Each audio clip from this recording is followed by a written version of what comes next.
Good evening. I'm Todd Robbins.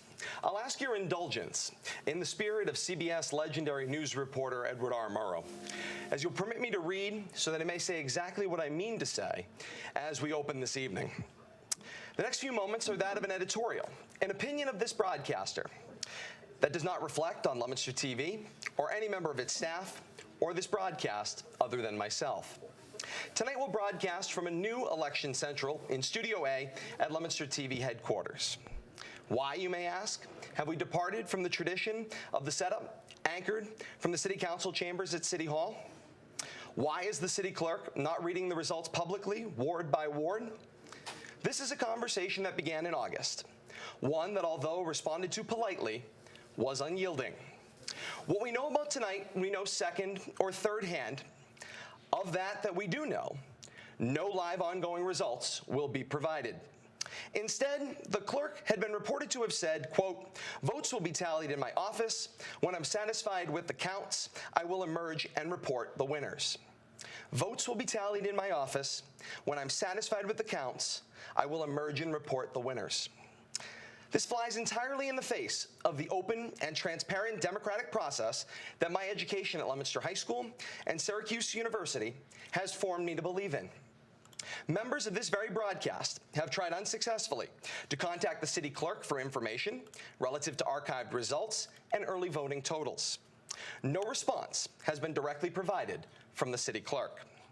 Not responding to requests from the media, reportedly ignoring emails, is not part of an open and transparent process either. This broadcast and others like it will follow in the years to come. Regardless of the obstructions to the open process, it is the inherent responsibility of the media, which as an industry spends its days dodging violence, ridicule, and verbal disgrace, to rise above and deliver on its constitutionally guaranteed role in the electoral and political process, regardless of the hurdles placed in front of them. Instead, tonight, volunteers of Leominster TV have canvassed each of the 5 city voting wards and their associated precincts to gather voting results directly from the ticker tape released by the vote tallying machine. These results, while unofficial, will provide the only details and concrete numbers that we can use to track the progress of today's proceedings. I challenge the city clerk to reconsider her newly instituted process and return to an open and public tallying of the votes immediately, beginning with the municipal election day in November of 2019. I further challenge the administration of the city, city council, and citizens of this consideration of this process, because without challenge, without questions, without the free flow of information, no guarantee can be made on the validity of this process. A validity that I, along with many citizens, hold near and dear to our hearts to ensure a continuation of our democratic ideals and the annual peaceful transition of power so guaranteed by the process. Our democracy is and remains the light of the free world. It cannot and will not be extinguished. With that, Leominster TV brings you Election Night 2018.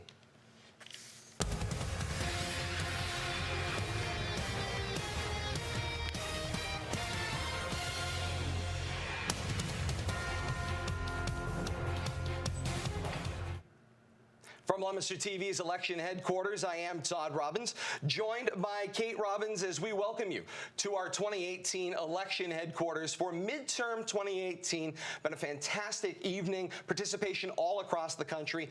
We've got votes and totals going all across the city, and we've had some tremendous volunteers supporting us throughout. The one thing that we can say going into this evening has been the fantastic turnout that we're seeing all across the city of Leominster. It was being commented about in Ward 2, where I was picking up numbers this evening, how tremendous the turnout has been. There have been some difficulties faced by certain wards, breaking down of voting tallying machines that were quickly dealt with and moved along. Credit to the wardens and the great volunteers that are working across the city tonight in support of this election as well. Welcome in my cohort of broadcasting as well as life, Kate Robbins. And Kate, here we are. It's another election night 2018. We're excited to get into the numbers here as all across the country and all across this state and this community, we're seeing some fantastic battles tonight. Yeah, it's going to be a very interesting night. Some returns already coming in, some concessions already being made. I know that we're going to be diving into those as well. The numbers are coming fast and furious, and we're just going to try to keep up. Indeed, we will. Here's what we can tell you thus far.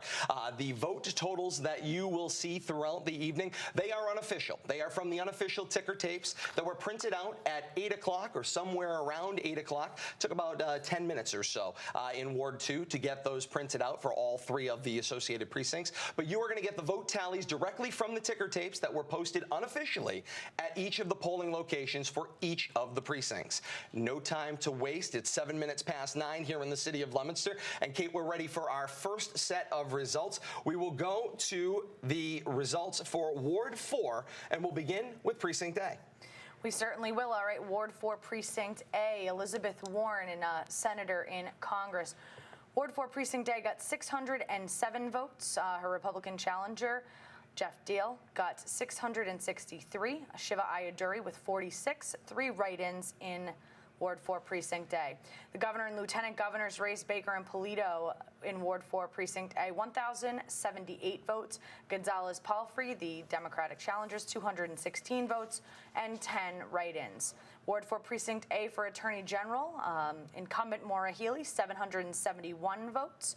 Her Republican challenger, James McMahon, 541 votes and 1 write-in. The Secretary of State race, William Francis Galvin, the incumbent in Ward 4 Precinct A, 819 votes. Anthony Amore, 426 votes. And Juan Sanchez Jr. of the Green Rainbow Party, 44 votes. No write-ins in that particular precinct. Treasurer Deborah Goldberg, 743 votes in Ward 4 Precinct A.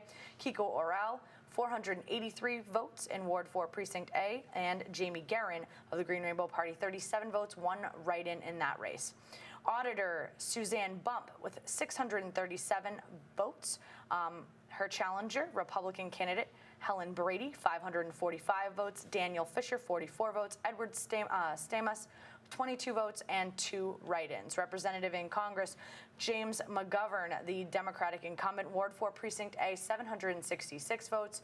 Tracy Laverne, 527 votes, 2 write-ins in that ward and precinct. Councillor Jen Casey, 740 votes, Ward 4 Precinct A. Paul DiPaolo, 529 votes, no write-ins in that one. Senator in General Court for the Worcester and Middlesex District, incumbent Dean Tran of the Republican Party, 718 votes in Ward 4 Precinct A. Sue Shalafo Zephyr, the Democratic challenger, 594 votes, 4 write-ins in that one. Representative in General Court for the 4th Worcester District, Natalie Higgins, the Democratic incumbent, with 684 votes. Richard Palmieri with 632 votes, and there were 2 write-ins in that. District Attorney's race for the Middle District, Joseph Early Jr., the Democratic incumbent, 890 votes. Blake Rubin with 362 votes and 5 write-ins. Clerk of Courts for Worcester County, Dennis McManus, 733 votes. Joanne Powell, the Republican challenger, 530 votes, no write-ins in that one. Register of Deeds, Kathleen Reynolds Dagnall, the Democratic incumbent, 820 votes, 202 write-ins, again, Ward 4, Precinct A. Question 1, 364 votes for yes, 923 votes for no in Ward 4, Precinct A. That's the patient to nurse limits question, question number 1. Question 2, the Commission on Limiting Election Spending and Corporate Rights, 819 yeses to 467 noes, 60 blanks in that. Question 3, the Transgender Anti-Discrimination question, 789 yeses and 520 noes. And those are your totals for Ward 4, Precinct A. Indeed, Kate. And of course, we'll be bringing you updates every 15 minutes here of the numbers that we are bringing in with each of the different wards coming along through that process. And while we're at it, Kate, let's stay with the questions for a moment, and we'll stay with Ward 4 results. Let's start with question 1, patient to nurse limits. In Ward 4, Precinct B, 304 votes in the affirmative, 920 votes in the negative. Staying in Ward 4, question 1, Precinct C, 250 votes yes, 559 votes no. So that brings our totals for Ward 4 with precincts A, B, and C reporting on question 1, patient to nurse limits, 918 to 2,402 no. So 918 yeses, 2,402 no's. And we're looking at roughly about 20% of precincts reporting here in the city of Leominster right now. So what we're looking at, as we mentioned, is going to be city results across the city of Leominster. Every 15 minutes, we'll work our way through another ward. Continuing here in Ward 4 with question number 2. That's the Commission on Limiting Election Spending and Corporate Rights. Some call this the rebuke to Citizens United, a ruling of the Supreme Court. This a potential step toward a constitutional amendment directing the creation of a commission here in the Commonwealth of Massachusetts. In Ward 4, Precinct B, yes, 780, no, 442. Precinct C, 560 for yes, 244 for no. So with Ward 4 numbers totaling here, question 2, the Commission on Limiting Election Spending and Corporate Rights, 2,159 in the affirmative, 1,153 negatives. Staying with the questions and moving down to question 3, the Transgender Anti-Discrimination Bill, this a confirmation bill relative to a law that has been on the books for about 2 years now. Ward 4, Precinct B, 755 in the yes, 486 no's. Precinct C, 465 yes, 348 no. So with just Ward 4 reporting here in the city of Leominster, we can tell you 2,009 votes in the affirmative, that's yes, for the Transgender Anti-Discrimination Bill. A yes vote would make no change in the existing legislation. A no vote, 1,354, would repeal the existing law. Sorry to cut in. We do have a little bit of breaking news here. We just got a text message as we were wondering why our feed may have gone down at City Hall. A tree has just fallen on Church Street, and City Hall is now running on emergency power. They will not have a live feed until or unless they fix that. So you know, City Hall right now running on emergency power. A tree has fallen on Church Street. So we saw a blip here as well. So, yes. Just so that we are aware, we do have a little bit of breaking news. So right now, that is obviously City Hall, where the city clerk's office is. That is where all of the ballots are going to be heading from each ward and each precinct with each of those briefcases. So this could be a very interesting evening from City Hall tonight. In case it hasn't been to begin with.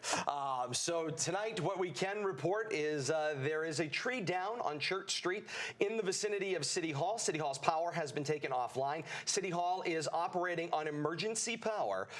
Bradley Bedard is there for Leominster TV. He will keep an eye on things down there and hopefully be able to bring us a feed if and when the city clerk emerges to let us know the results of her tally this evening. We'll continue with the results we have from the tapes and what we can tell you. I want to kind of wrap up what we know for Ward 4 at this point in time. We talked about Senator in Congress, Elizabeth Warren, 563 votes for Elizabeth Warren in the Ward 4 Precinct B. Her Republican challenger, Jeff Dial, 638 votes in Ward 4. And Shiva Ayaduri, the independent, 52 votes in Ward 4 Precinct B. Staying with the senator in Congress, Elizabeth Warren in Precinct C, that's Ward 4, Precinct C, 415 votes. Jeffrey Dial, her Republican challenger, 386. Shiva Ayaduri, 32 votes in Ward 4, Precinct C. So the race as we have it tabulated right now in the city of Leominster, the incumbent Democrat, Elizabeth Warren, senator in Congress, 1,969. Jeff Dial, 1,907. And Shiva Ayaduri, the independent, 164 votes in Ward 4. So that's the wrap there. We will come back to that race in a little bit. Let's go with governor and lieutenant governor. The incumbent ticket of Baker and Polito, that's Governor Baker and Lieutenant Governor Polito, finishing in Ward 4, Precinct B. 988 votes for the Baker-Polito ticket. For Gonzalez-Palfrey, the Democratic challengers, 246 votes in Ward 4, Precinct B. There were 3 write-ins. Republicans in Ward 4, Precinct B. Ward 4, Precinct C, Baker Polito, 621 votes. Gonzalez Palfrey, 201 votes, 9 write-ins in Ward 4, Precinct C. So with Ward 4, Precinct C reporting here in Leominster, we can tell you that the Baker Polito ticket, the incumbent Republicans, 3,093 votes for the gubernatorial race, 890 votes for Gonzalez and Palfrey, the Democratic challenger, with 25 write-ins reported in Ward 4. Kate is working on numbers for Ward 2 as we speak, so we'll have some additions there in moments. Let's jump down to some races here that are most closely affected here in the city of Leominster. We'll start first with a regional office. Senator in General Court for the Worcester and Middlesex District. That, of course, pitted Republican incumbent Dean A. Tran of Fitchburg with Sue Shalafo Zephyr, the Democratic challenger of Leominster. Here's what we can tell you for the remaining numbers in Ward 4. We told you that in Precinct A, Dean Tran yielded 718 votes, Sue Shalafo Zephyr 594 votes with 4 write-ins. Ward 4, Precinct B, 693 votes for Dean A. Tran, the Republican incumbent. Sue Shalafo Zephyr 560 votes, 2 write-ins. Ward 4, Precinct C, Dean Tran, 403 votes. Sue Shalafo Zephyr, 434 votes, 1 write-in. So here with just Ward 4 and Precinct A, B, and C reporting 2,076 votes for Dean Tran, 1,957 votes for Sue Shalafo Zephyr, with 7 write-ins through our totals in Ward 4. Continuing with that race, representative in General Court for the 4th Worcester District that contains the entirety of the city of Leominster. The Democratic incumbent for representative in General Court of the 4th Worcester District, Natalie Higgins, out in front, 2,223 votes, to Republican challenger Richard E. Palmieri's 1,793 votes with 5 write-ins. Specific breakdowns: Ward 4, Precinct A, Higgins 684, Palmieri 632, 2 write-ins. Ward 4, Precinct B, Higgins 649, Palmieri 596, 1 write-in. Ward 4, Precinct C, Higgins 474, Palmieri 357, 2 write-ins. That's Ward 4 for the representative in General Court for the 4th Worcester District. And we can tell you some things are very busy out and about. We mentioned moments ago that a tree fell out on Church Street, and City Hall is currently on emergency power. Bradley Bedard is actively recording and working to get the feed reinstated should there be any activity down there. Here's what we can tell you at this moment in time. We also have a correspondent out at the Higgins and Shalafo Zephyr camp where they are having their post-election parties tonight and their results parties. We hope to be able to speak with Representative Higgins or challenger Sue Shalafo Zephyr, City Councilor Sue Shalafo Zephyr, as the evening progresses here with our coverage of Election Night 2018 in the city of Leominster. Kate is actively working on putting some numbers in for Ward 2 as she is sorting our way through it. Good opportunity here. Let's take a look at some of the vote totals that we have right now. We can take a look at the vote totals for the Shalafo Zephyr Tran race. This was with 27% of precincts reporting. Keith, you can set us up with that Leominster totals graphic that you have in front of you right now. So the results look like this. 1,957 votes for Sue Shalafo Zephyr. The incumbent Republican, Dean A. Tran of Fitchburg, 2,076 votes, with 27% of precincts reporting here in the city of Leominster. And again, those numbers are unofficial at this point in time. But that is what we can tell you, and those are actively updating as Kate goes throughout the process. While we have that up, let's take a look at the question totals here in the city of Leominster. And again, we were talking a little while ago about exactly the meaning of each. So we'll go question by question here and take a look at the totals. Beginning from your left, the patient to nurse ratio limits. This one was clearly the one that was most hotly contested across the state. And of course, I think for a lot of people, given the fact that there were a lot of conversations and back and forth commercials and advertisements that occurred, yes, then no, it was very confusing for a lot of people. So it was important that they pay attention. So in the green, you have votes in the affirmative. In the red, votes in the negative. Patient to nurse limits. This is with Ward 4 4, Precinct A, and 1 precinct reporting in Ward 2, so about 27% of the vote cast in the city of Leominster. We can tell you question 1, patient to nurse limits, 2,587 votes in the affirmative, 2,812 votes in the negative on question 1 here in Leominster right now. On question 2, the Commission on Limiting Election Spending and Corporate Rights, 27% of precincts reporting here in Leominster, 2,587 votes in the affirmative to 1,352 votes in the negative. Question 3, the transgender anti-discrimination bill, 2,407 votes in the affirmative, 1,585 votes in the negative. So the 2,407 votes, that would be to confirm the law already on the books for the last 2 years. The 1,585 votes would be to repeal that vote or that law that is currently on the books. So those are our numbers, questions across Leominster again, with about 27% of precincts reporting right now. What we can tell you, if we look at those question numbers in particular, and we annuitize it out across the rest of the state with some of the information that we are getting, looking at some of those question totals, here's what we can tell you right now. I'm just trying to pull that up here. Give me 1 second, as we have so many resources, almost a spoils of resources this evening that we are trying to tabulate from. But we can tell you that on question 1, now this is statewide numbers now, with 2% of precincts reporting statewide, that's 51 of the 2,550 precincts that have to report across the state tonight. No leads yes 65 to 35 percentage-wise, or for no 47,754. Kate, too many numbers right now. 47,754 for no.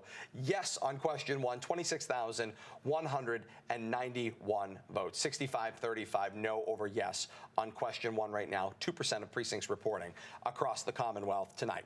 On question 2, the Commission on Limiting Election Spending and Corporate Rights. Yes over no, 81 to 19 percentage-wise, with 2% of precincts reporting, 56,931 to 13,216 yes over no. Statewide question 3, yes over no, that's the transgender anti-discrimination bill. Yes, 56,152 to no, 13,727. That's an 80-20 split in the affirmative right now, with 2% of precincts reporting across the Commonwealth on those ballot questions. So we'll keep those up, keep an idea on kind of where does that fit along with the city of Leominster, and then of course where does it fit across the state as well. Kate, I know you have been feverishly working on Ward 2. How's things going over in Ward 2? We're on the last precinct. All right, so we'll get some more information coming across the city here as soon as we possibly can. So we will we'll stand by on that. Taking a look, or some questions that have been that are coming into us here. Questions on Register of Deeds. Let me take a look at the information that we have for Register of Deeds, with Ward 4 and part of Ward 2 being tabulated right now. Just have to find the particular race. Stand by with us to my world on right this. now. I was going to say, Kate is spending the time as well. Here we go. So for Register of Deeds of Worcester Northern District, Kathleen Reynolds-Degnall, the Democratic incumbent, was the only one listed on the ballot. She faced a challenger that was a write-in candidate. This is what we can tell you. Reynolds-Degnall has yielded, with Ward 4 and part of Ward 2 reporting, 3,270 votes. Write-ins, 637 votes. So that's what we could tell you as of this moment right now. So roughly about 4% of the vote tabulated here on our count, and that's about 12% for Reynolds-Degnall, the Democratic incumbent who was on the ballot, to 637 votes, or roughly 3% of the vote for the write-in candidates. She was facing a write-in for Register of Deeds, Patty Buckley Malcolmson.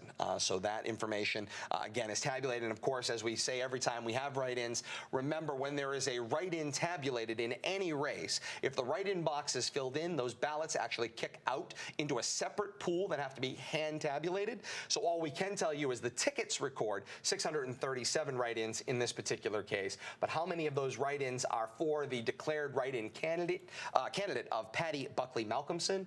We won't know until the city clerk certifies those totals in the coming days. We saw this, of course, with the municipal election and the mayoral race 1 year ago. You don't know exactly how many are in that particular pile for a specific write-in candidate as you continue throughout the night. So that's what we can tell you. We can tell you that at this moment in time, about 12% to 3% in favor of the Democratic incumbent for Register of Deeds of the Worcester Northern District, Kathleen Reynolds Degnault, in the lead, 11% to 3%, or 3,270 votes to 637 votes. And that is with Ward 4 and parts of Ward 2 currently being tabulated. All 3 precincts of Ward 2 are up for Senator in General Court, if you would like to. All right, let's jump over to Senator in General Court, and why don't we pull up our total graphic here, and we can see now 40% of precincts have reported here in the city of Leominster, and the vote total looks like this. Dean Tran in the lead, while narrow, 2,785 votes to Sue Shalafo Zephyrs, 2,666 votes. Remember, those are just in the city of Leominster. This is a regional seat. It is a seat that includes Fitchburg, Gardner, and parts of surrounding communities as well. We will have Leominster numbers for you and give you those totals, and then we'll kind of try to gather best we can results from across the district as well. But we can tell you that the incumbent Republican Dean Tran is in the lead right now in the city of Leominster, 2,785 votes to Sue Shalafo Zephyrs, 2,666 votes in that particular race here in the city of Leominster. Should we look at representative in General Court? Let us do that. We're going to look at representative in General Court. The Democratic incumbent, Natalie Higgins, garners at this moment in time 3,048 votes. Her Republican challenger, Richard Palmieri, 2,394 votes. There have been 8 write-ins across Ward 2 and Ward 4. So on the percentage points, Natalie Higgins garnering about 11%. Richard Palmieri, the Republican challenger, 8.5%, and there has been 0.03% in write-ins. So that's what we can tell you. Specific numbers in Ward 2. Higgins, the Democratic incumbent, in Ward 2, Precinct A, 416 votes. Ward 2, Precinct B, 530 votes. And Ward 2, Precinct C, 295 votes. That is for Natalie Higgins, the Democratic incumbent for representative in General Court of the 4th Worcester District. Her Republican challenger in Ward 2, Richard E. Palmieri. Ward 2, Precinct A, 208 votes. Ward 2, Precinct B, 394 votes. And Ward 2, Precinct C, 207 votes. There was 1 write-in in Precinct B of Ward 2. There were 2 write-ins in Ward 2, Precinct C. And that gives us our total. So there are your individual numbers in Ward 2 for that particular race that we have right now. Kate is continuing her tabulations. Where would you like to go next, Kate? I feel like you've been actively working here. And, of course, this is with some of the changes, of course. We're so used to taking the tabulations and getting a chance to get those numbers in and then recap them for you. A little bit of a different maneuver tonight. We're just a half hour into our coverage here on election night 2018 here in the city of Leominster. Todd Robbins, Kate Robbins, Keith DePerry's back at Master Control. Bradley Bedard for Leominster TV, positioned out at City Hall by candlelight, I am told, at this moment in time. As again, if you were just joining us, there is a tree down on Church Street outside of City Hall in the city of Leominster that has taken the power offline to City Hall. City Hall at present is operating on backup generator, and they are continuing to go through the electoral process. So we'll see how that affects everything as our night continues. 30 minutes into this one, Kate, where would you like to go? Do you want to talk about turnout projections and early voting? Sure, let's talk about turnout projections and early voting. So if we do have a second here, there is a graphic that we have for early voting and turnout projections for the Leominster totals for 2018. So when Keith has a second, if you could get those up for us, we will get started on that. So one thing we can say, why don't we go to early voter turnout then? Start right there. Right, Actual early voting turnout. This is what we know. So this is information that we got at 5:01 a.m. today. Actual early voter turnout for the city of Leominster through the 2 weeks. We have now had 2 segments of early voting in Leominster in 2016, and now again, obviously, in 2018, respectively, relative to statewide and national elections. So actual voter turnout, 3,345 early votes in the 2 weeks leading up to this evening. So Ward 1, 707 early votes. Ward 2, 440 early votes. Ward 3, 641 early votes. Ward 4, 753 early votes, and Ward 5, rounding things out with a giant number, 804 early votes, bringing you to the grand total of 3,345 early votes across the entire city of Leominster. And again, 2 weeks. Kate, I want to cut in just quickly here, and we take a look. We're keeping an eye on some of the national races that are going on as well. And NBC News is reporting the Texas Senate race between the Republican incumbent Ted Cruz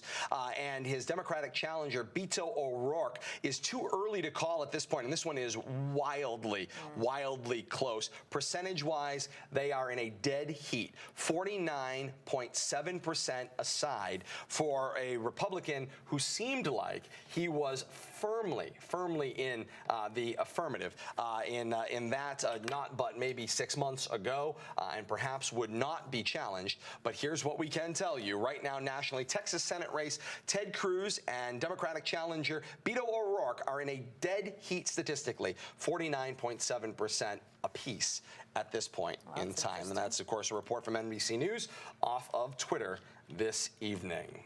Kate's telling me that I missed one, and that was currently being tabulated. Register of Deeds for Ward 2 Precinct C, is that what we're looking for? Well, we do have some up-to-date numbers, but we are not going to have Ward 2 Precinct C. We do not have totals for Register of Deeds for Ward 2 Precinct C. So our totals will not include that, so just so that you guys are aware. But we do know that, that the incumbent will likely win, as she is unchallenged. I will take responsibility for that one. That's that. Ward 2 was my ward, so I will say that was me not being able to operate a camera phone apparently. So I'll take that one. See, at least I can admit when I'm wrong. Fantastic. Somebody can get that on tape.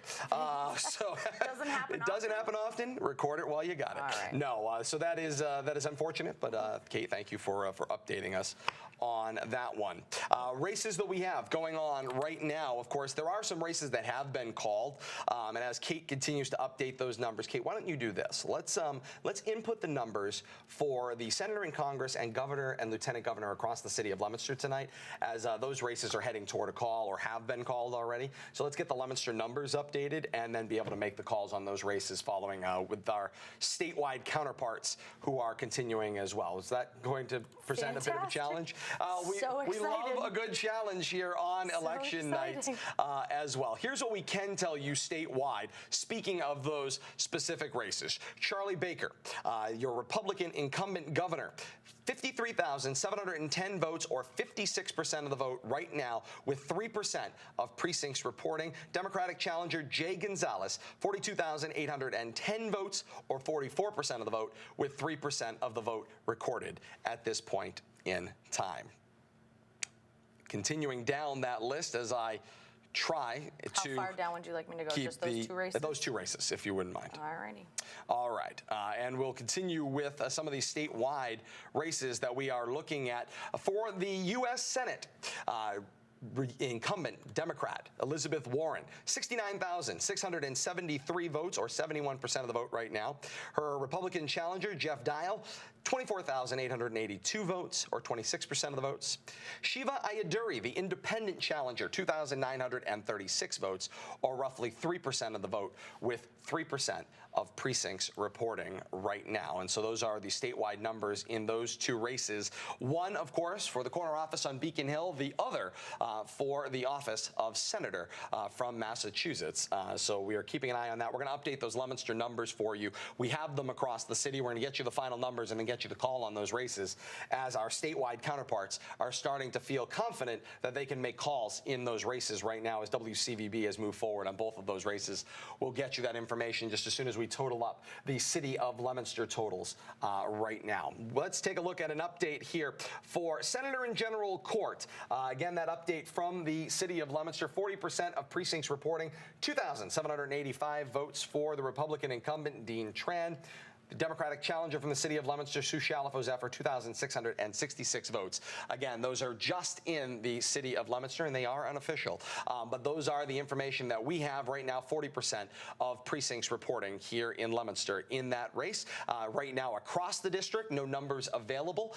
So those are the numbers that we have. We will, again, update those and aggregate them as best we can with the numbers from the rest of the Worcester and Middlesex Senate seat from this district. So we will work on that as we continue throughout the evening as well. Other statewide numbers, let's take a look at some of those right now. Secretary of the Commonwealth, or Secretary of State, William Galvin, the Democrat incumbent, 67,421 votes, roughly 78% on that vote. Anthony Amori, his Republican challenger, 14,729 votes statewide, or 17% of the vote. Juan Sanchez of the Green Rainbow Party, 4,306 votes, or 5% of the vote. Now, with somebody say a third-party candidate from the Green Rainbow Party, you might think that that might peel some votes off of the Democratic incumbent, Will Galvin, but we are not seeing that from Bill Galvin right now. Galvin well out in front, 3% of precincts reporting across the state right now. Following the race for Attorney General as well, another race where the Democratic incumbent is out in front. Maura Healey, the popular Attorney General, the Democrat, 72,632, or 79% of the vote. James McMahon III, her Republican challenger, 18,965 votes statewide, or 21% of the vote right now. So that's what we have at this moment in time for the race for Attorney General statewide. Let's look at Kate. Do we have those races up? Nope. Actively searching, is she?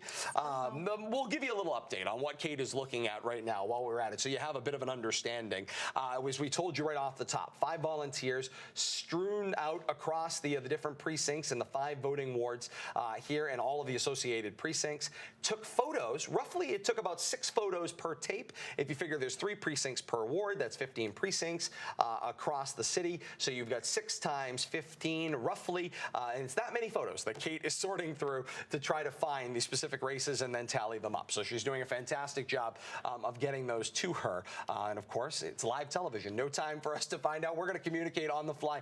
It's kind of like watching behind the scenes while being in front of the camera all at the same time as we tabulate these numbers as well for you on Election Night 2018 here on Leominster TV. So happy to have you with us wherever you're joining us, whether it's on Comcast, Verizon, Leominster.tv is streaming it at their website as well at www.leominster.tv, or on Facebook, that stream chiming in as well. Let's see if we have got any comments out there. Always fantastic to see the comments on Facebook Live as well. And we have when we blipped, it blipped. Oh, when we blipped, it blipped. When you dip, we dip.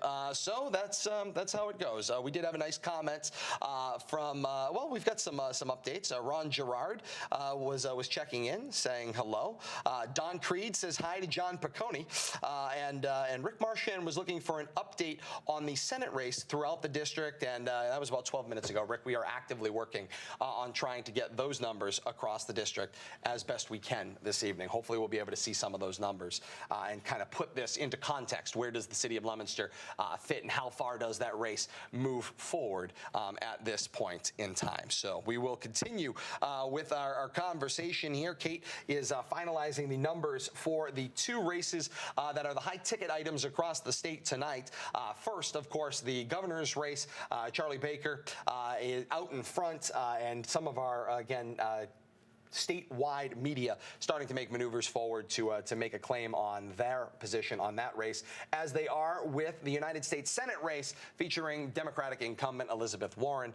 So they are moving forward with those calls at this point. We will get you the City of Leominster's numbers, and then we'll relay that call for you just as soon as Kate is able to find them all. Kate, you're doing a fantastic job, even though that look on your face feels very frustrated at this point in time. Hang with us here. You're doing a great job. Let's look statewide at auditor while we have some numbers here in front of us. Suzanne Bump, the Democratic incumbent, 56,176 votes. She's yielded about 66% of the vote. This is probably the most candidates in any one race statewide tonight, as she has 3 challengers. You've got the Republican candidate, Helen Brady, has garnered 16,254 votes, or 19% of the vote. Daniel Fishman, the Libertarian candidate in this auditor race, 10,265 votes, or 12% of the vote. And Edward Stamos of the Green Rainbow Party, 2,691 votes, or 3% of the vote, 2% of precincts reporting in that statewide auditor's race right now. And of course, when you look at, again, we're talking about, where would you see numbers peel off of one another? Remember, libertarian is a different form on the conservative scale, right? So if you were to look at a Republican challenger in Helen Brady, perhaps if she did not have a libertarian challenger that is part of that race, that'd be about another 11,000 votes that could go to her total. Still not enough to challenge the 56,176 votes thus far garnered by the Democrat incumbent Suzanne Bump statewide. So that is what we can tell you relative to that race as well. Another race, the U.S. House District 2 race. That's incumbent Jim McGovern, of course, for representative in Congress. He is in the lead right now, but just 1% of precincts reporting. He's got 300 precincts to check in, a lot of them right here in the city of Leominster.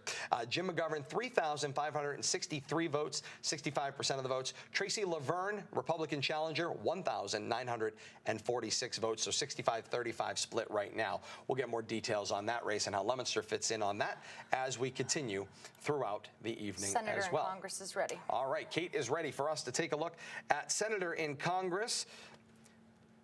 Take a look at those numbers here. Stand by with me here.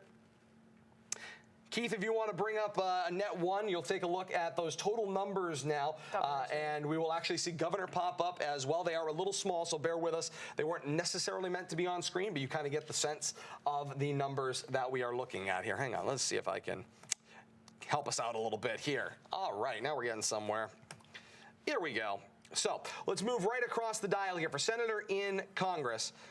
In Ward 1 here in the city of Leominster, Elizabeth Warren, 610 votes in Ward 1 Precinct A, 612 votes in Ward 1 Precinct B, 507 votes in Ward 1 Precinct C. Her Republican challenger, Jeffrey Dial, 650 votes, Ward 1 Precinct A, 562 votes, Ward 1 Precinct B, and in Precinct C of Ward 1, 363 votes. The independent challenger, Shiva Ayaduri, ABC, Ward 1, 60, 39, and 36.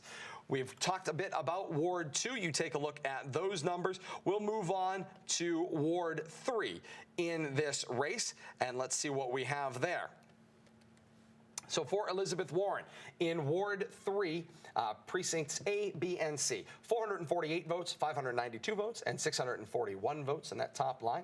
And then in the middle line there, 348 votes, 585 votes, 666 votes, ABC for Jeff Dial, the Republican challenger. Shiva Ayaduri, the independent challenger, 25, 59, and 50, ABC across Ward 3. We saw those Ward 4 numbers just a little while ago, so I'm going to continue to scroll right across to Ward 5. Again, this is Senator in Congress. Top row in blue, you are looking at the numbers for Elizabeth Warren. ABC left to right, 471 votes, 593 votes, and 439 votes for Elizabeth Warren in Leominster, Ward 5, precincts A, B, C.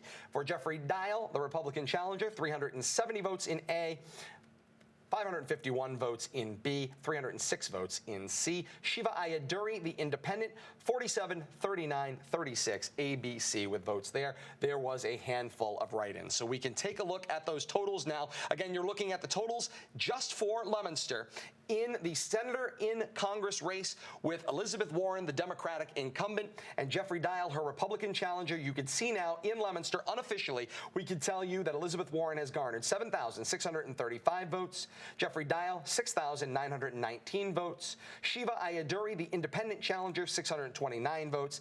There were 14 write-ins in the race across the city of Leominster. What we can also tell you now, statewide, WCVB is reporting that Elizabeth Warren is projected to win that race with just 3% of precincts reporting right now, but she is reported statewide to win this race. So WCVB is calling the U.S. Senator race for Elizabeth Warren. She will return to Washington, D.C. as a senator of Massachusetts. Right now, 71% of the vote to Jeff Dial's 26% of the vote, 3% of precincts reporting, and WCVB has called that race for the incumbent Democrat Elizabeth Warren.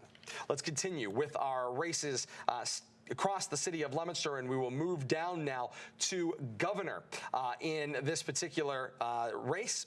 Scroll down here, bear with. I promise Okay, maybe I'm just kidding. No, stand by. Here we go. Moving down. All right. Governor and Lieutenant Governor for Leominster. You can see there the information across the city of Leominster, starting with Ward 1. The combined Baker-Polito Republican ticket for Governor and Lieutenant Governor.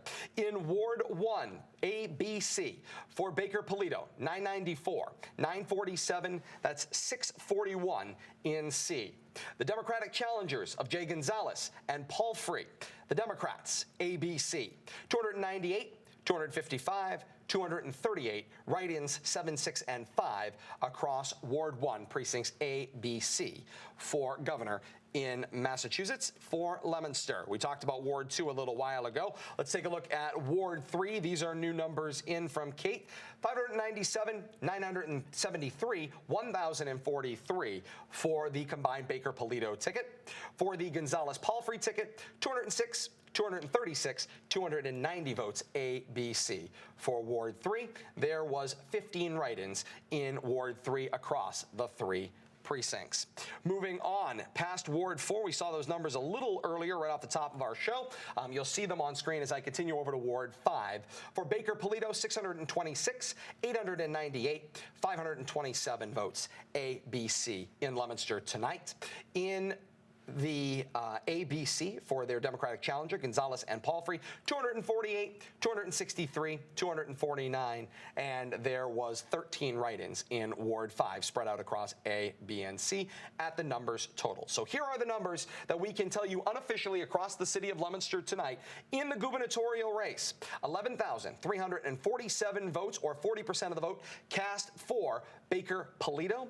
3,574 votes, or roughly 13% of the vote tally in Leominster, to Gonzalez and Palfrey. 85 write-ins total across Leominster tonight. Statewide, we can tell you that WCVB is reporting that they are calling the race for governor for Baker and Polito. Baker and Polito will return to the governor's mansion and will return to the corner office on Beacon Hill as well. There is no governor's mansion in the state of Massachusetts. I know. Would you prefer the corner office, if you will, up on Beacon Hill? There you go. Do you really want to get me into the numbers here? They do have a house somewhere. Maybe it's just not the governor's mansion. Perhaps it is, as it turns out.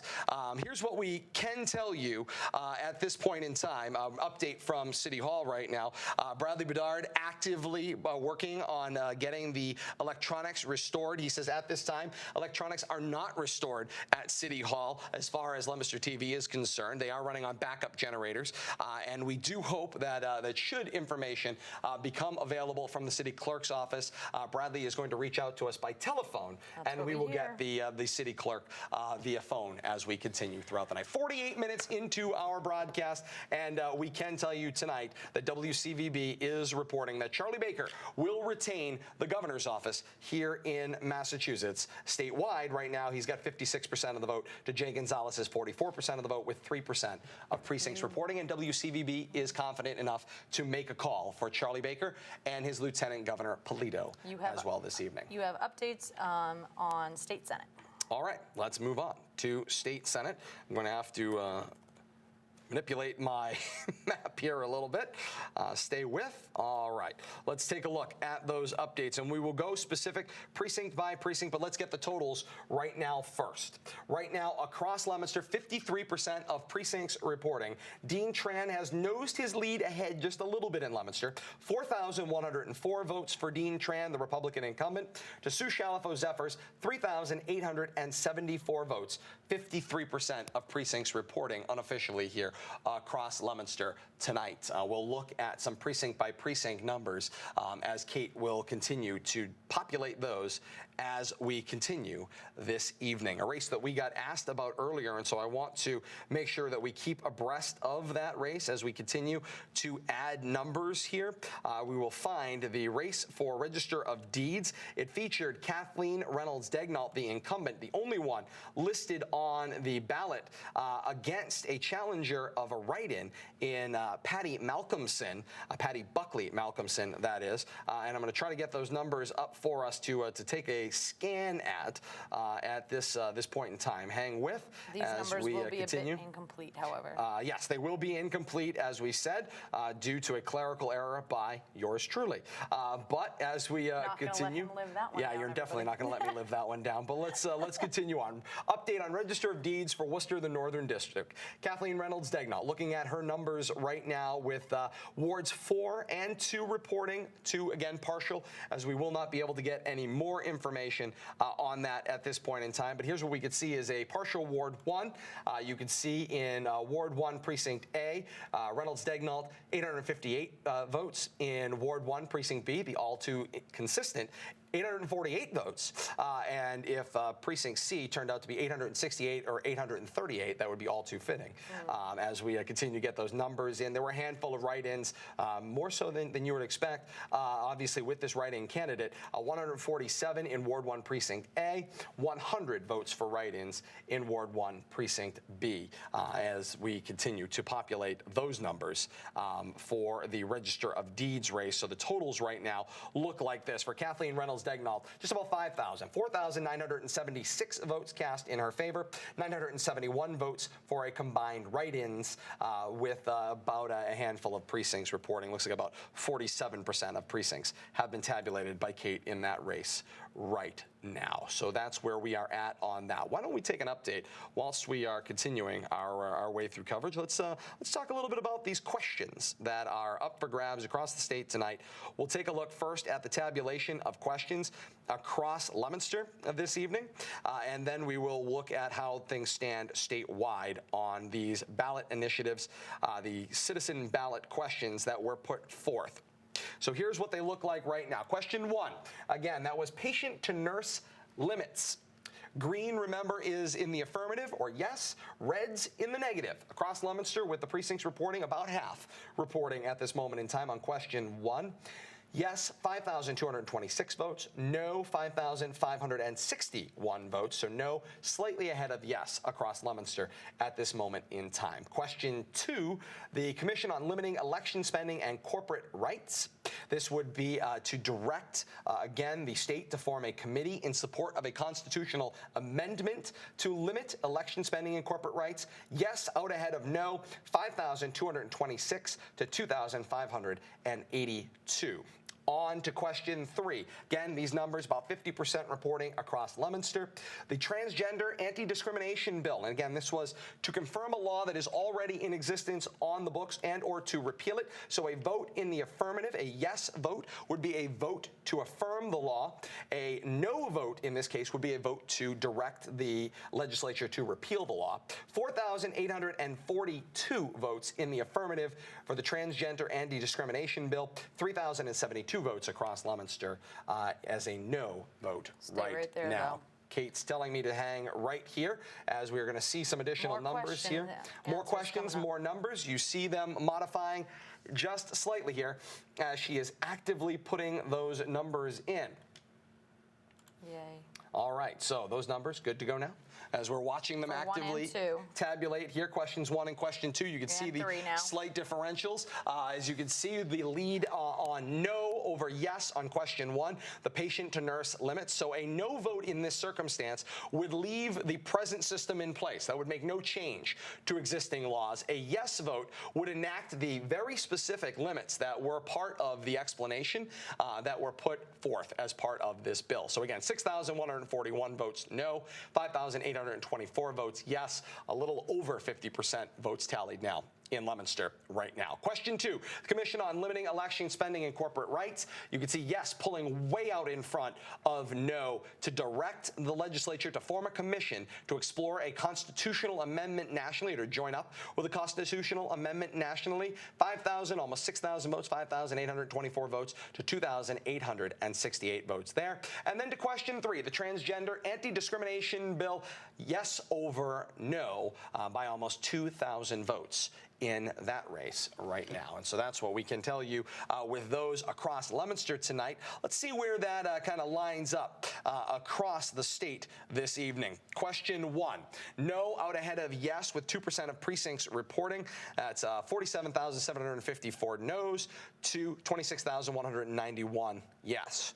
Question 2, 56,931 for yes, 13,216 no's, 81-19 in that circumstance. And then question 3, 56,152 in the affirmative, 13,725 in the negative. And those are statewide numbers right now. So Leominster is right on beat with the numbers across the state this evening. So we're continuing to monitor those races. Kate, I feel like you have been feverishly working here. I want to give you a second to maybe take a deep breath, because you've got time to do those sorts of things. Let's talk a little bit about these ballot questions. And of course, we mentioned kind of off the top when we were talking a little bit about it, the patient to nurse limits in question 1, and just how confusing that may have been for a lot of people, because I believe in some circumstances people assumed that by the general nature of it, patient to nurse limits, that all nurses would be in favor of it. And that truly was not the case. I would say the vote shows just about how split nurses were alone. If you were to remove all other occupations across the state, it was a 50-50 split among nurses as to whether this was a good idea or not. And that becomes part of the difficulty for the general public. You and I are public school teachers, and so we have a certain sector of industry that I guess that we work in, and I certainly don't understand the day-to-day aspects of nursing. So a lot of times the general public will look to people that are experts in that area to kind of feel out, okay, how should I vote on this? And when you see such a stark divide amongst people that specialize in that industry, it becomes incredibly difficult. Not only that, I'm sure that everybody that went to the polls today, if you just take a look at the question itself, or even if you took a look in your election, state election prep book, it was 5 pages long just for question 1 in here. Incredibly specific language written in this particular question. It seemed incredibly comprehensive in some aspects, and then it left out a lot of major questions. So very comprehensive and precise in some ways, and then things just kind of inexplicably left out. And so this one, especially when you're talking about people's health care, this goes especially at the root of the types of people that generally come to the polls every single year. When you're talking about health care, when you're talking about patient care, you're going right to the heart of the senior citizen age group, and those are the people that most frequently go to the polls. And to have a group of nurses throughout the state kind of have very polarizing information, it makes it very tricky. A lot of variables with this one to consider, and we see a great disparity in the numbers because of it. Quite often, I think we find that with questions, especially with these ballot, initiatives that are put forth, they tend to be, I don't want to say simple, but they tend to be maybe a couple of paragraphs. Yes. They're pretty easy for people to digest. They understand what yes means. They understand what no means, and it's pretty straightforward. You could sum it up in a sentence. It is not often that you get, as Kate pointed out, 5 or 6 printed pages of explanation as to what a yes vote would do or what a no vote would do. I suppose you could sum up a no vote in no change. But other than that, yes required a substantial number of pages to substantiate just how specific it was.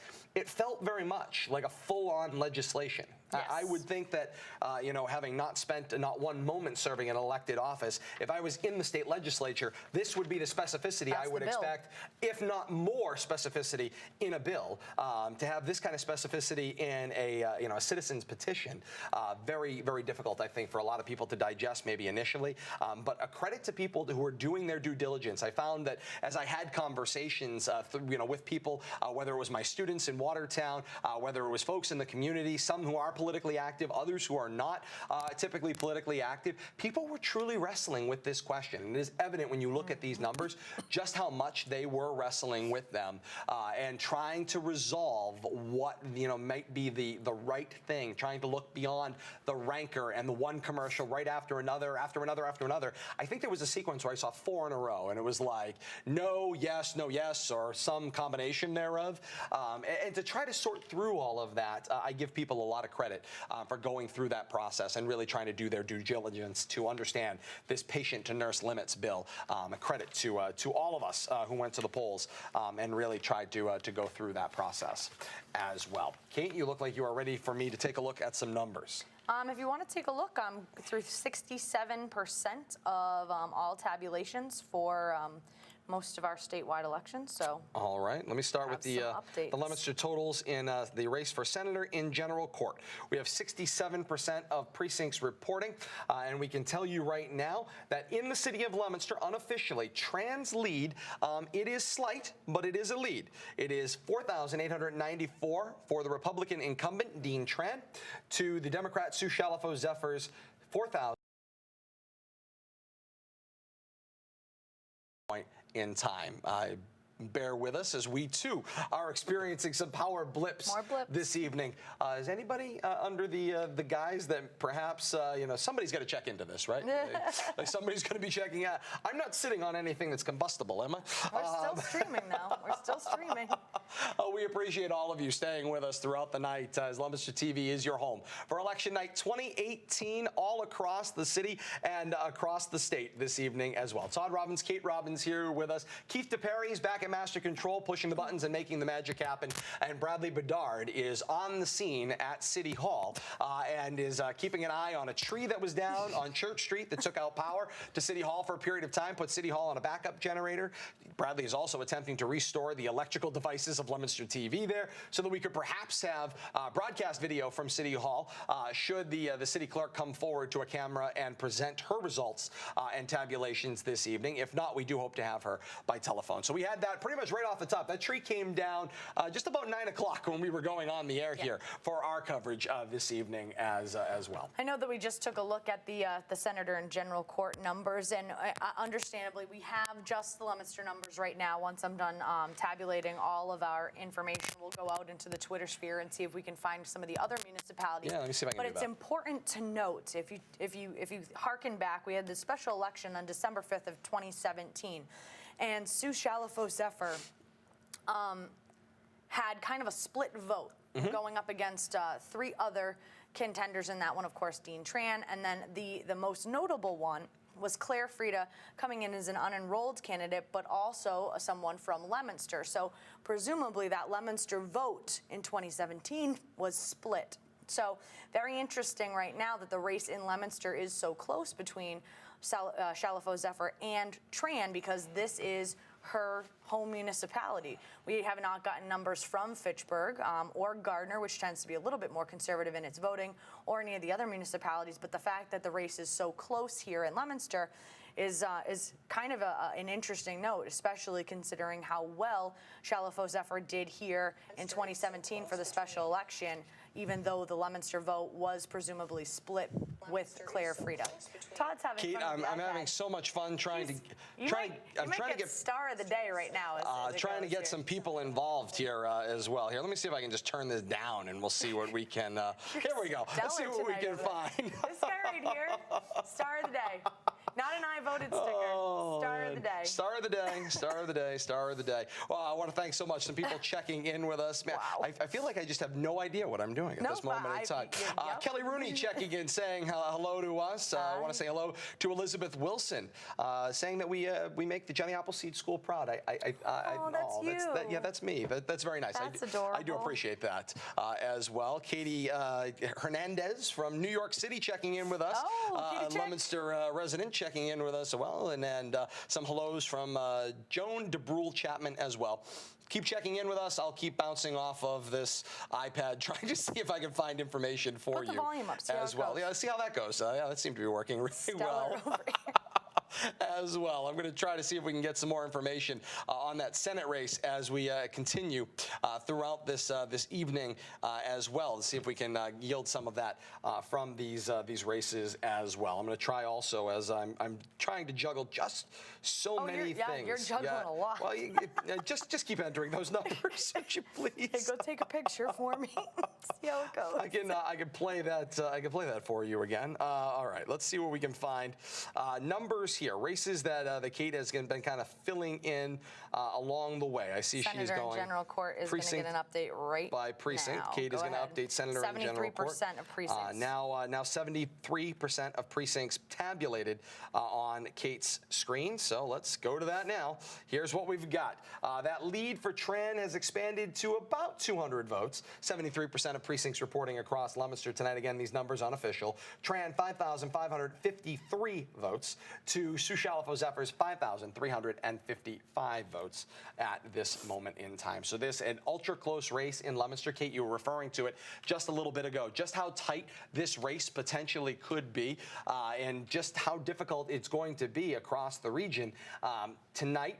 Probably Sioux Chalifou's best chance at it, as there is nobody to split off votes. There is nobody else running. There's no third-party candidate. There's no independent candidate in this race. So there's nobody to peel votes off in either direction. So in theory, then, if she was able to perhaps combine all of the Leominster votes, she might have a chance, as Leominster, of course, makes up 1/3 of the big three. That's part of this Worcester and Middlesex district. You actually have a tab with the Worcester and Middlesex district with enrollments per by municipalities.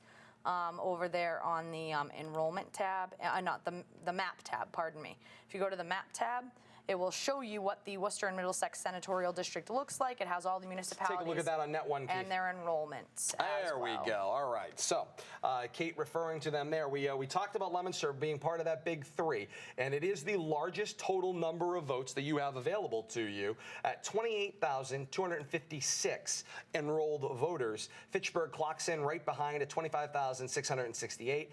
Gardner's the third member of the big three in this Worcester and Middlesex senatorial district, 11,932 votes. And then you can see it's handfuls of places across, because, of course, you have parts of different towns and communities across the rest. You can see Clinton, it's 2 precincts, the entirety of Berlin, Bolton, Lunenburg, Shirley, Townsend, Westminster, and Lancaster. So that's all the different precincts that are part of this senatorial district covering Worcester and Middlesex. But even still, you would have to combine a lot of small towns and communities to offset just the enrollment numbers that are possibly available in Leominster. And we were talking about what was expected tonight with, of course, what we knew about early voting and who and how many may possibly come out to vote. The estimates from the city clerk varied on Inside Leominster this past week, but from the information we got secondhand from Inside Leominster, approximately 18,000 expected voters to turn out. As Kate's been tabulating the numbers, we seem to be on that total. Kate. Sorry to cut you off. We have an update from Boston.com from their live blog. Backers of yes on question 3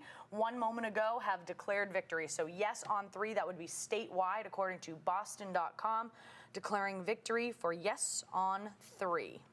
All right. And, of course, yes on 3. Again, we've kind of referred to it a little bit. We'll get the specifics for you. A yes vote on the transgender anti-discrimination bill would keep in place the current law, which prohibits discrimination on the basis of gender identity in places of public accommodations. This bill is sometimes known as the public bathroom bill in more of a slang term. That's what a place of public accommodation, resort, or amusement refers to in this case. In place for 2 years. Yes, it's a law that's already been in place for 2 years' time. That is correct. So a yes vote would just leave everything as it has already been in place. A no vote is a vote to repeal the provision of the public accommodation law. So that was the stance there, and we have a report from Boston.com via social media that Kate was just referring to, that the backers of yes on question 3 have declared victory tonight. What we can tell you, looking at some of the statewide totals, I think we can probably feel out why that may be. Just have to pull those numbers up from WCVB. Kate, go ahead. You jump on. I'll get those numbers. An update from City Hall. Bradley Bedard reporting that there are workers on site and they're hoping that power will be restored, quote unquote, shortly. So that's good.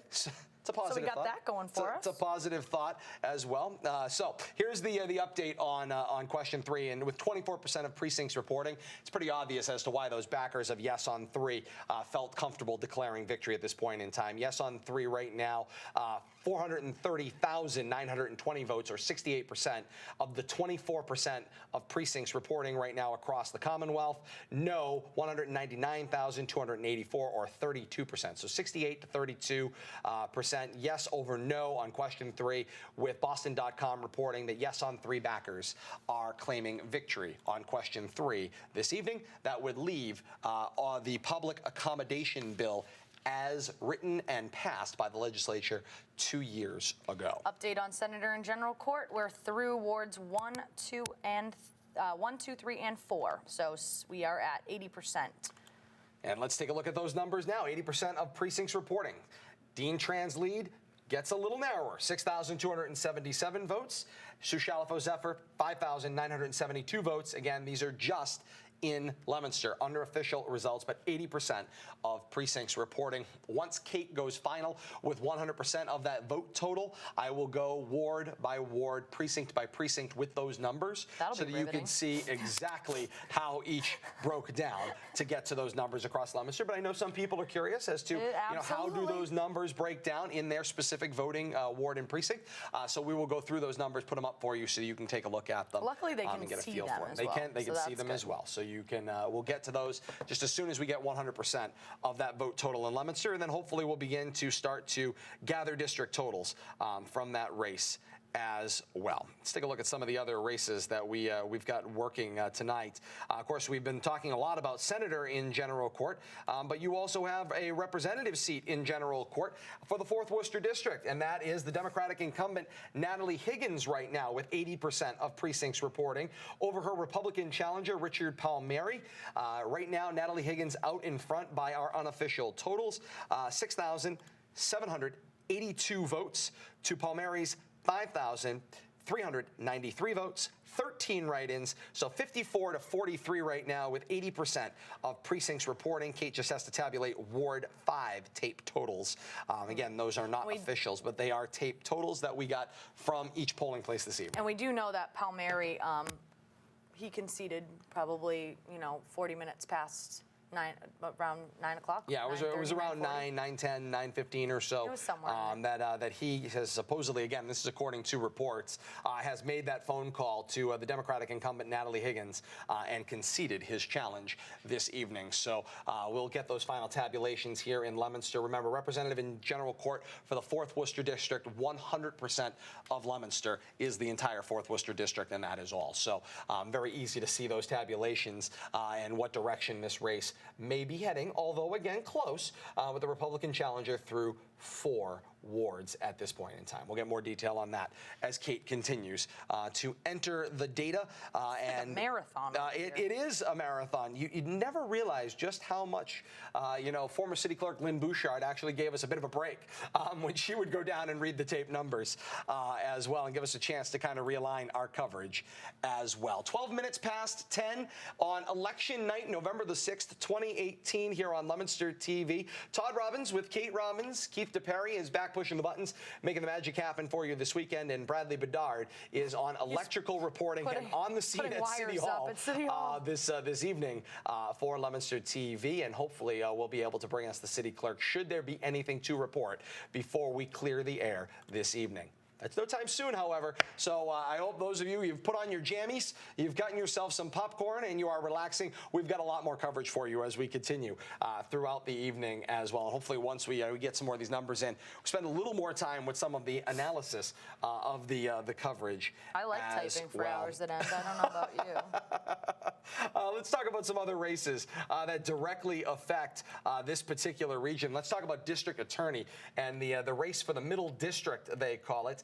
It's a large portion of Worcester County with some pieces as well. Across Leominster right now, Joe Early is enjoying a lead right now. That is the incumbent district attorney, Joe Early. He is the number in blue there, 8,231.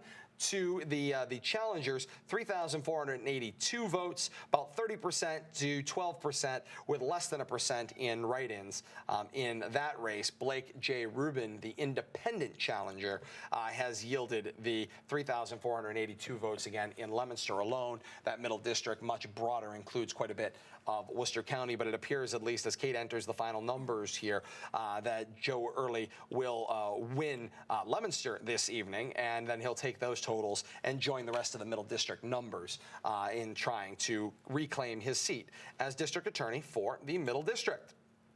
Other places that we can kind of continue and tabulate and update you on, because there were battles all over the place tonight. Clerk of the Courts had a challenged race this evening with 80% of votes here in Leominster tabulated. And again, this is a more broad conversation, but bear with. Dennis McManus, the Democratic incumbent, 7,669 votes in Leominster. Joanne E. Powell, Republican challenger, 4,882 votes, about 60-40 split on that one, 15 write-ins in that race. And so it appears that for the clerk of the court of Worcester County, at least from Leominster, Dennis McManus will take a win this evening and a vote total on to be tabulated with the rest of the Worcester County vote for clerks of court and sort out that. But at least right now, if as Leominster goes, it looks like McManus well on his way to victory this evening. Let's continue on with our coverage and our totals here. How about councillor in the 7th District? This is, of course, Governor's Council. This is a case where, not all of Massachusetts government can be proven to be, outside the governor's office, of course, can be proven to be Democratic incumbents. The Republican incumbent of the 7th District for councillor, Jen Casey, serving now multiple terms, and she is looking to retain that seat for the 7th District on the Governor's Council. Again, Governor's Council advises the governor on legal matters usually relating to the appointment of judges across the Commonwealth to judgeships. Jen Casey leading that race this evening. It is close, however. She's leading that race here in Leominster, 6,743 votes to 5,894 votes for her Democratic challenger, Paul DiPaolo. So 23 to 20% here in Leominster. So about a 4% lead for Jen Casey this evening right now in Leominster. And again, those votes will be totaled up for the 7th District. And right now, Casey looks like she'll take a narrow lead to join the rest of the votes across the 7th District on that one as well. News out of Texas, ABC News, saying that Senator Ted Cruz will retain his Republican seat. That was one of the ones that was in contention. And that is, of course, a big change from where we were just about 30 minutes ago, maybe a little more than that now, maybe about 45 minutes or so ago. NBC News had reported that race to be a statistical dead heat and way too early to call. So Kate is telling us now that just after 17 minutes past 10 here on the East Coast, and of course lots of tabulating still to go in the state of Texas, that senator's race, ABC News is projecting Senator Ted Cruz will retain his seat this evening. So we'll keep an eye on that. That's if I can read two things and type at the same time. Yeah, so far, so good. You're doing a great job. Update in Senator and General over Court there coming as up well. In about 10 seconds. All right. Well, I'm going to flash to that graphic and get that queued up. It's up. All right. Here we go. Senator and General Court. For Leominster, 93% of precincts reporting. 7,232 votes for Dean Tran. Sue Shalafo-Zephyr, 6,972 votes in Leominster right now. 93% of precincts reporting unofficially in the race for senator in General Court. So certainly going to see kind of how this continues to total up. It becomes, in my mind, at least going into the night, a very difficult road for Shalafo-Zephyr if she was to lose in Leominster tonight. The race is going to be close coming out of Leominster, but if she loses in Leominster tonight, given that Dean Tran, the Republican incumbent, is a former city councilor in Fitchburg, you have to suspect that he might be able to retain his city or win a large portion of votes in the city where he originates. That then means you split Gardner, which is the third largest of the group, and then if they even just split some of the smaller communities and towns that are part of it, I think it becomes a very difficult road for Sue Shalafo-Zephyr to find her way to victory tonight. And if we harken back just to a year ago, Sue Shalafo-Zephyr for the 2017 totals, she was victorious even with the split vote because of Claire Frieda running in that election. Sue Shalafo-Zephyr garnered 1,931 to Dean Tran's 1,649. So Leominster was voting in favor of Sue Shalafo-Zephyr in that one fairly handily, even though the vote was split because of the other Leominster challenger. Say hello to Kim Marchand and family checking in with us this evening. Happy to have them joining us in our coverage as well as we continue this evening here on Leominster TV, Comcast and Verizon government channels across the region this evening for Leominster TV, streaming on Leominster TV's website, and that's leominster.tv on the internet, and also on at Leominster.tv on Facebook as well. So happy to have you with us as we continue to 20 minutes past 10 here in the city of Leominster this evening and continuing to tabulate election night 2018 for our vote this Nothing evening. more fun. And what's that? There's nothing more fun than typing and typing and typing and typing. We love this part of it. It's the administrative part of it that can be a little difficult. I'm on my last precinct, everybody. The conversation though is always fantastic. Once I can and get great there. to have these discussions. Be there shortly, everybody. As well, yes, indeed.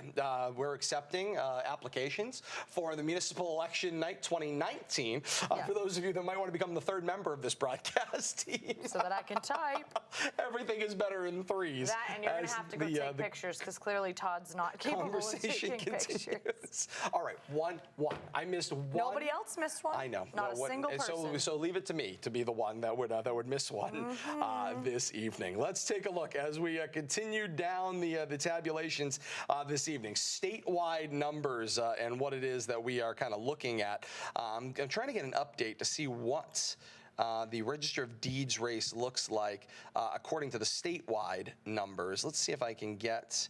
No, of course, the Register of Deeds race here for the Northern District did not make WCVB's website. I was hoping to get some more information on that, but do not have that available to me at this moment in time. We'll keep an eye on that. Here's we were talking about the clerk of court race a little while ago. 17% of precincts reporting, and McManus is out in front of the Republican challenger Powell, 35,619 votes to 24,943 votes, or 59-41, with 17% of the 247 precincts reporting for clerk of court in Worcester. On Governor's Council, we were talking about that District 7 with Jen Casey just a little while ago. We were talking about those Leominster totals. I'm updating that right now. Here's what we have for District 7 statewide. Of course, all across District 7. These are 17% of the 259 precincts in District 7 reporting.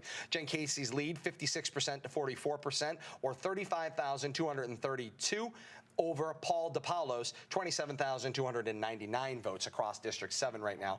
These totals according to WCVB at this moment in time, and Kate has those totals. We have those, and I have 100% reporting for Senator in General Court from the city of Leominster. All right, so we are prepared to give you the unofficial results across Leominster for Senator in General Court, and there they are. Dean Tran is going to win a narrow victory, just over 200 votes in Leominster tonight. 7,654 votes to Sue Shalafo Zephyrs, 7,431 votes. Of course, that's the incumbent Senator of Worcester and Middlesex, Dean Tran, over his challenger, the Democrat and City Councilor Sue Shalafo Zephyr.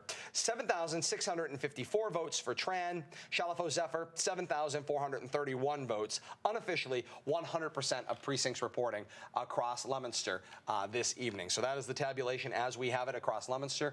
Once Kate finishes our numbers here, we will start to look across the district and see what we can get as far as where do those numbers match up with what's going on in Fitchburg and Gardner and other places. Here's what I can tell you out on social media this evening. Very, very quiet.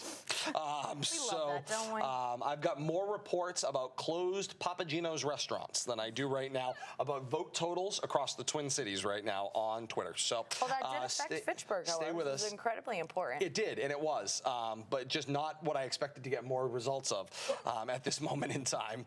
But it's what we've got to work with, so we will continue to talk about that. Now more reports coming in, and it does appear that the Democrat Beto O'Rourke of Texas has lost his bid to oust incumbent Senator Ted Cruz of Texas. So Ted Cruz will return to his seat in Texas, being reported now by multiple media agencies across the United States this evening.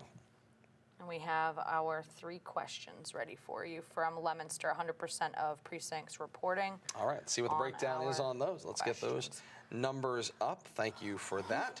So 100% of precincts reporting in Leominster on the 3 citizen petition ballot initiatives that were put forth this evening. Remember, green is in the affirmative or a yes vote, and red is in the negative or a no vote. Here is the way Leominster comes down on these questions. The patient to nurse limits. Question number 1, 10,523 votes of no over 9,000 827 votes of yes. Question 2, the Commission on Limiting Elections, Spending, and Corporate Rights to direct the state to create a constitutional committee or a committee in support of a constitutional amendment. 9,827 votes of yes, 4,915 votes of no. And then on question 3, transgender and anti-discrimination bill, we had already spoke earlier about a statewide declaration of victory for the folks in favor of yes on 3. You can see in Leominster handily a victory tonight of almost 4,000 votes, 9,141 to 5,802 yes over no. And so we can say that those numbers are unofficial, but are totaled here in Leominster. That's 100% of precincts reporting. We are getting word on Twitter that Sue Shalafo-Zephyr is, this was actually a while ago, about 30 minutes ago, she was a few minutes away from addressing supporters in Leominster, but no update from that yet. Hopefully we will get a chance to hear from her here as we get the opportunity this evening and continue in that conversation. By the way, if you happen to be a candidate out at a party this evening. We have yet another update, yes. I'm sorry, again, from Peter Jasinski of the Sentinel and Enterprise. He says on Twitter, same state rep, same state senator, and another Leominster election in the books. So it appears that Sue Shalafo-Zephyr likely has conceded to Dean Tran this evening. And I'm assuming that Peter Janisek of the Sentinel Enterprise getting his information from the same place we are, which would be the voter tabulations at each of the 5 wards and the individual precincts, and not from the office of the city clerk. So none of this is official until the city clerk weighs in on that. We hope to have information from her as soon as she emerges from her office this evening. On Dean Tran's Twitter, it said about 30 minutes ago, re-elected, thank you. So he certainly feels comfortable that he will be returning to Beacon Hill to represent the citizens of the Worcester and Middlesex Senatorial District, does Dean Tran this evening. So certainly an interesting kind of event, if you will. And we kind of thought as we were going to see those Leominster numbers come in, if those Leominster numbers weren't clearly out in front for Sue Shalafo-Zephyr, the path, if you will, and you know, folks in elections talk a lot about what's your path to victory? How are you going to connect the dots in order to get there? And to me, if you didn't win Leominster handily as a Leominster city councilor, you were going to struggle in other places. I know she put a lot of time in going door to door across the communities in this region, but just not able to generate enough votes in order to really push that forward tonight. And so we can report Dean Tran claiming victory and a return to Beacon Hill as well. 27 minutes past 10 here on Leominster TV, Election Night 2018. Todd Robbins, Kate Robbins with you as well. Go ahead, Just Kate. got another request to take a look at Ward 5 totals for State Senate, please. Sure. Ward 5 totals, Ward 5 State Senate. And you know, actually, I had promised you that we would take a look at all of the results for State Senate. You've been called out. I've been called out for my promise. I deliver on my campaign promises. Thankfully, mine are only one night I have to deliver on them, but here we go. So ward by ward now in Leominster for that State Senate race. We'll zoom in, give you a closer look at what it is we are looking at. All right, so let's start. In Ward 1, A, B, and C, for Dean Tran, 676 votes.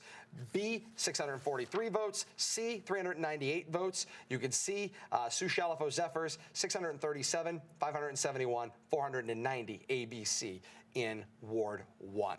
Ward 2, 262, 466, 243 for the incumbent Dean Tran in the Ward 1 Senator in General Court race. Sue Shalafo-Zephyr, 369, 448, 261 ABC in Ward 2 this evening. Over to Ward 3, Dean Tran, 392 in A, 659 in B, 724 votes in C in Ward 3. For Sue Shalafo-Zephyr, 423, 568, 617 for Ward 3 ABC for Sue Shalafo-Zephyr. Ward 4 now for Dean Tran, 718 votes in A, 693 votes in B, 403 votes in C. For Sue Shalafo-Zephyr, 594 votes, 560 votes, 434 votes ABC respectively. And Ward 5, as just requested, 422 votes for Tran, 607 votes for Tran, 348 votes for Tran A, B, C. For Sioux Chalifou Zephyr, 459, 567, 433 A, B, C. And that leads once again to our totals. Tran, 7,654 unofficially in the city of Leominster, garnering 28% of the overall vote. Sioux Chalifou Zephyr, 7,431 votes, or 26.3% of the vote you see there. There were 16 write-ins in this race. So clearly people were polarized in Leominster in one direction or another. It led to an almost direct split of the votes that were cast and, of course, of the overall district votes. Clearly, it has been a big victory tonight for Tran. Certainly. Can we take a moment to talk about voter turnout? Yes, let's talk a little bit about voter turnout. Keith, if you have a second, we have a graphic back there, 2010 to 2017 voter turnout with a chart. If you could put that up for us for just a moment. There it is. All right. If we take a look at 2010 to 2017 voter turnout with regard to year, type, and turnout. 2010 was a midterm election. 13,384 voters turned out in the city of Leominster for that one. In 2014, yet another midterm, 12,629. We had the special election of 2017, 4,463. No surprise there, the voter turnout would be a little bit low. And on Inside Leominster last week, the city clerk came and was talking to the mayor on Inside Leominster. She projected an 80% turnout. So if you do 80% of 28,256, that will give you 22,604. On the high side, she also said she projected 18,000 voters. So my thought is her 18,000 is likely active voters in Leominster and not the registered voters, which is 28,256. That's why I gave you the range there. If we take, if we keep that graphic right there and just say voter turnout throughout Leominster tonight in this midterm election, 15,441 ballots cast in the Senator and General Court for the Worcester and Middlesex District. So again, tonight, 2018's midterm election, 15,441. So that certainly bests any of the midterm elections since 2010. It blows the special election of 2017 out of the water, and it is upwards. It's in the neighborhood of a presidential election from 2012. It kind of splits the difference between a midterm and a presidential, so we might as well just call it a mini presidential, if you will. I feel like that's what we've been looking at nationwide as well. I can tell you that the Secretary of the Commonwealth, Bill Galvin, had estimated today he was expecting 2.4 million votes total in this race, and their tabulation, according to the Secretary of State's office across the Commonwealth, was 600,000 votes as part of early voting across the Commonwealth for this specific election. So you saw obviously where Leominster broke down in some of that, but you see obviously 2.4 million votes for a midterm with just a gubernatorial race and you know, a Senate race and a handful of local offices really drove the turnout. And it speaks, Kate, a lot to the rancor and the environment that we are in politically across the country. I think everyone looks at Massachusetts and goes, it's a done deal, it's a solved problem, it's a liberal state, occasionally with a Republican governor, one who has retained his office for a second term this evening. But beyond that point, most people look at this and go, well, Massachusetts is a decided place. But I really feel like when you see the turnout, 2.4 million votes cast across the state in a place where you feel like everything is a known quantity, says a lot to where does Massachusetts feel and fit and what kind of message are they sending. And of course, we haven't even had time to talk about it on the national level tonight. A lot of people have thought that this midterm, whether you were talking about local races or whether you were talking about national races, was a report card for the White House and President Donald Trump. And certainly on that ballot, he's put himself on the ballot, even if his name is not one of the options to be struck on the ballot. And one of the things, you know, you have to take into consideration, and not only did the president come out and say this election, the 2018 midterm, is essentially you're voting for him, because if, you know, under, you know, certain circumstances, if Congress, and we know that the major news agencies have already announced that the Republicans are going to retain their majority in the Senate. Obviously, it's far too early to call in the House of Representatives.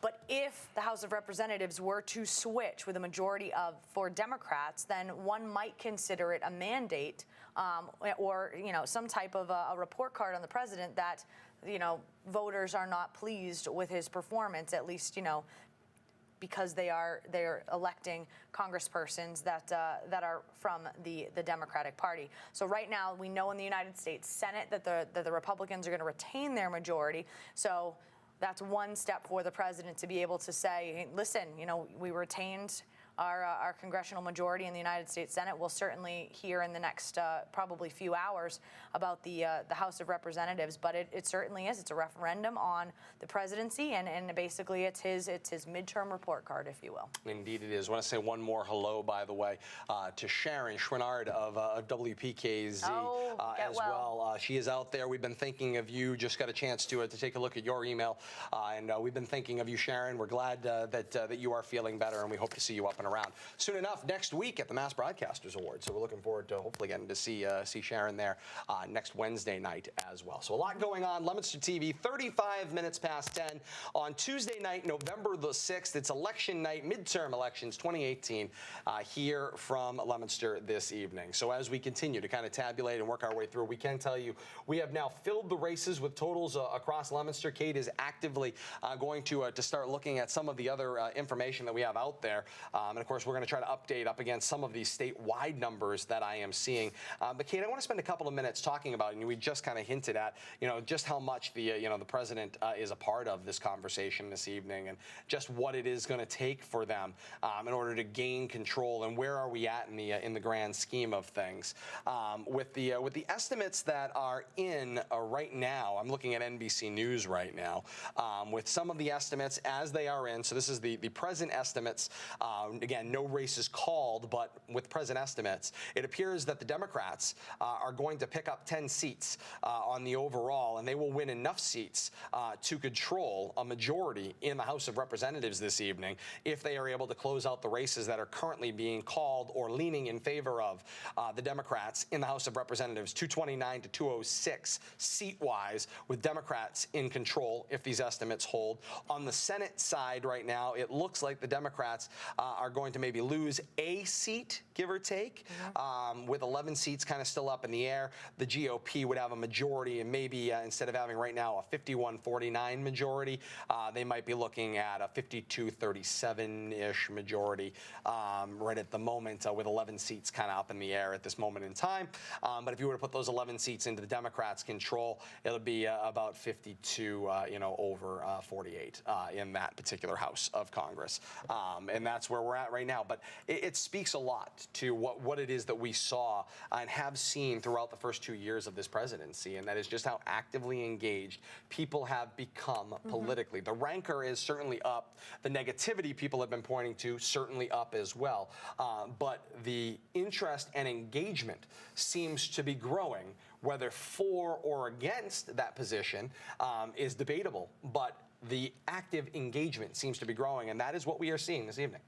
And I think that there's no question about it. It's going to be very interesting to see what the demographics are relative to those voters. I know that the major news outlets were repeatedly discussing the fact that they were seeing younger people waiting in line. So that's always been very interesting to see there. So I think you're absolutely right about that. Indeed, we are going to continue to see those results wriggle in as well. I want to see if I can get some of the information beyond. Let's take a look at some of these governor races that we knew were a bit of battlegrounds. It does appear that in the governor's races that were up this evening, pretty split right at the moment. There were a lot of undecided races. Remember some of the crucial ones: Florida, Georgia, Ohio. Those were ones that were really being looked at in great detail. All those races are still very much up for grabs as we stand at this moment in time.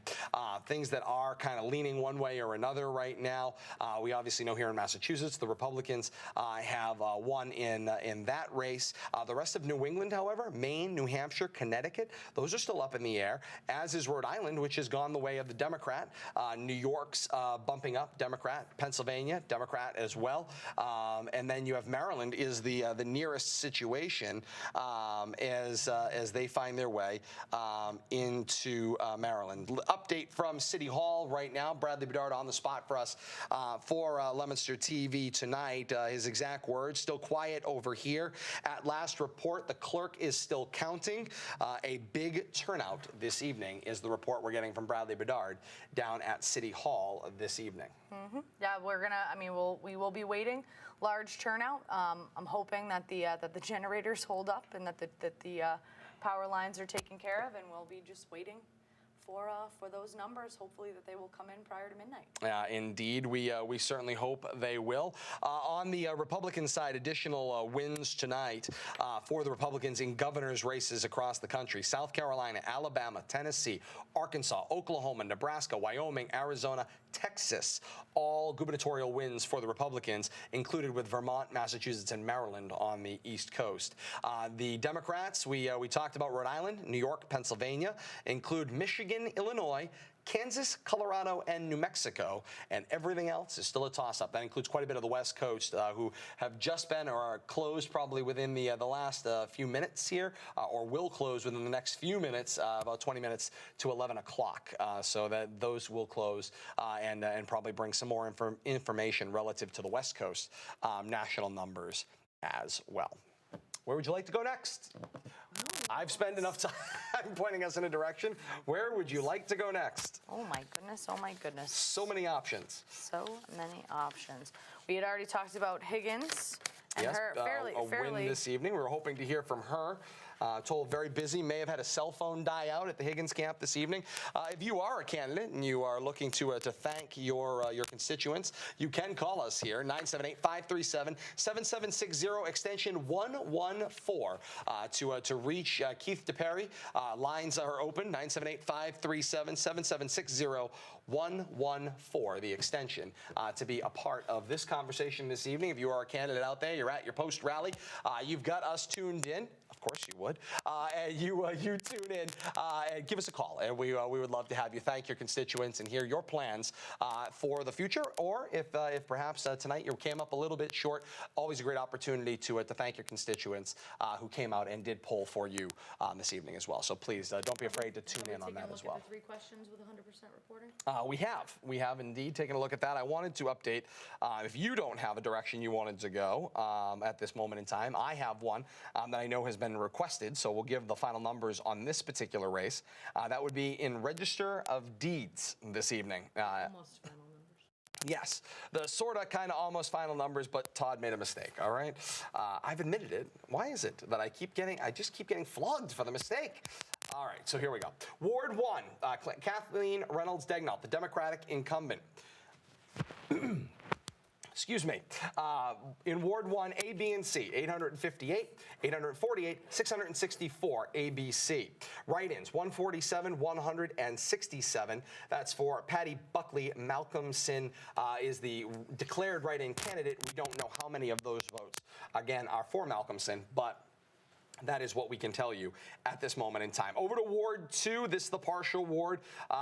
Reynolds Daignault, 479 in A, 666 in B. C, a question mark, as apparently I missed that one. In Ward 2, write-ins, 60 and 87, A and B. C is a question mark this evening. Over to Ward 3, A, B, C. Reynolds Daignault, 582, 836, 899, A, B, C, respectively. Write-ins, 63, 141, 157 across Ward 3. Ward 4, ABC left to right, 820, 738, 567 votes for the incumbent Kathleen Reynolds Daignault. 202, 262, 113 for write-ins in Ward 4. In Ward 5, ABC left to right, 617, 766, 595 for Kathleen Reynolds Daignault, 102, 177, and 83 for write-ins in Ward 5. Saw some of the family out there tonight. Saw Nina Daignault over at Francis Drake School, which is the polling place for Ward 2, where I was apparently making mistakes.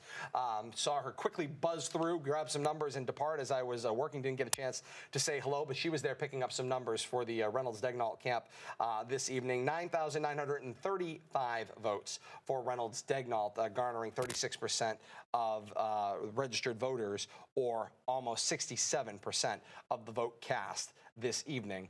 1,161 write-in votes, or just about 12%.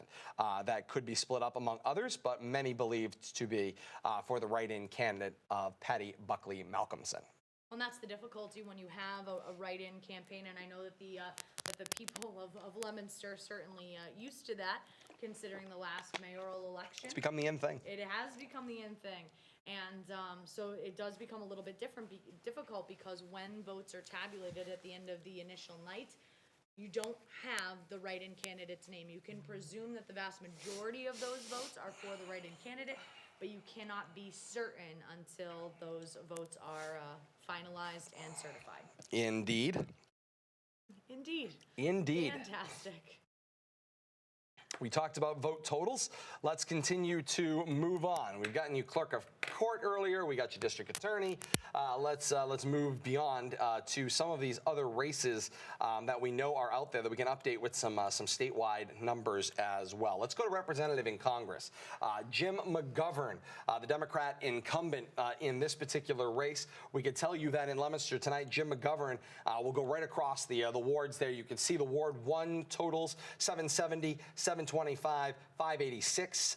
And then for Tracy Lynn Laverne, the Republican challenger, 527, 473, 303, with just one write-in Ward 1. Over to Ward 2, McGovern, 446, 579, 323, Laverne, the challenger, 338, 176, 297.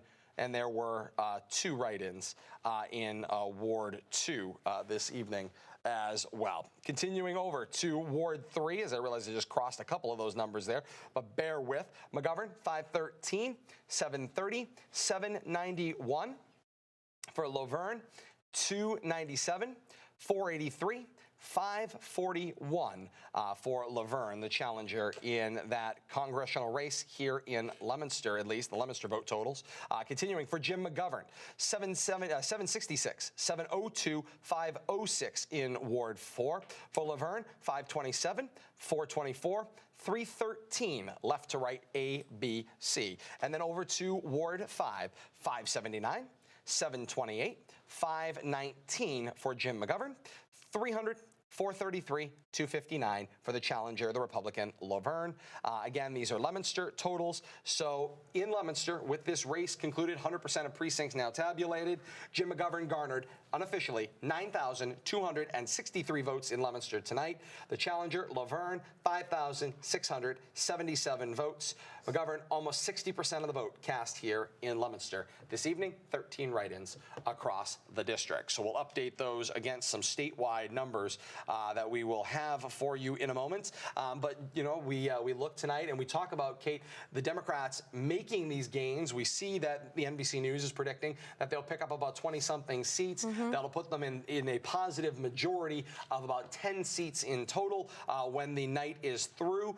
If that holds, of course, that means you've got to hold on to the seats you have and gain more on top of it. And that's the difficulty that we're seeing, is that holding the seats is one thing, but to then add to them, a very, very difficult task. And there's a very small margin of error, and we know that in the United States Senate, the Republicans have retained control there.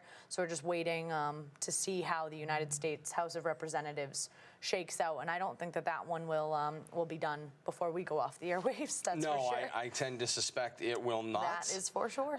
But we are going to try to get I want to get that Jim McGovern race statewide here. So bear with. As we got our last update moments ago here. Time to soft shoe. That's what that means, That is what that means. Here we go. I'm going to get this right yet. All right, so that is the U.S. House of Representatives race District 2 statewide. WCVB TV is now reporting Jim McGovern will retain that seat.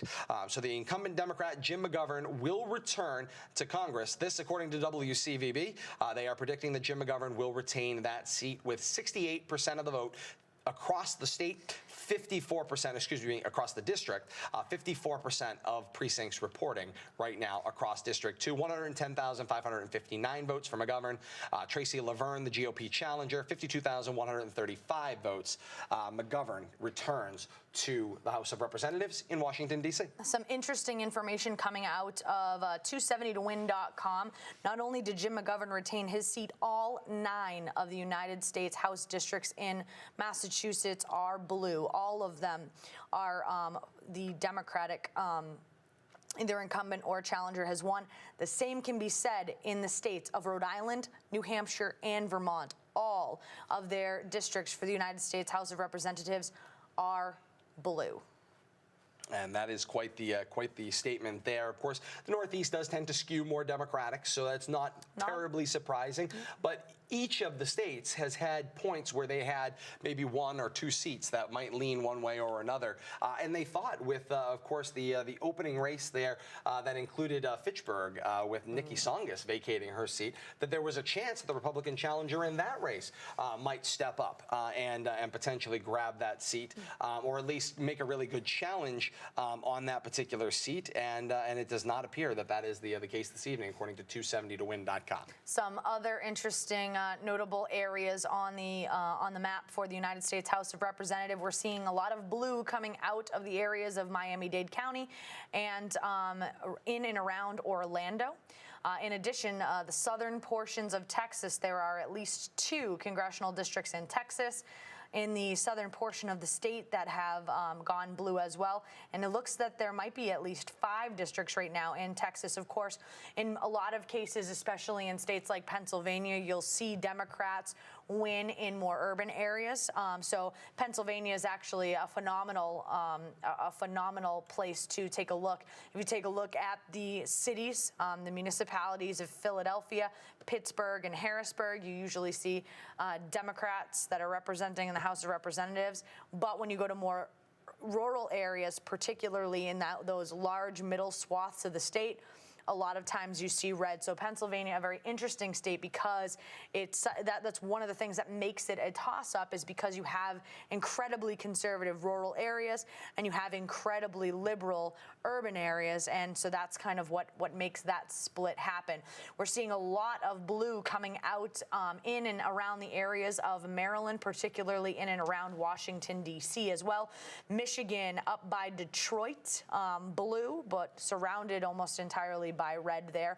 No surprise, most of Oklahoma, Louisiana, and Kansas all starting to turn red. Also Kentucky, Tennessee, Indiana, rural parts of western Ohio, and eastern parts of Illinois all starting to turn red. Florida, another interesting case, again, according to 270towin.com.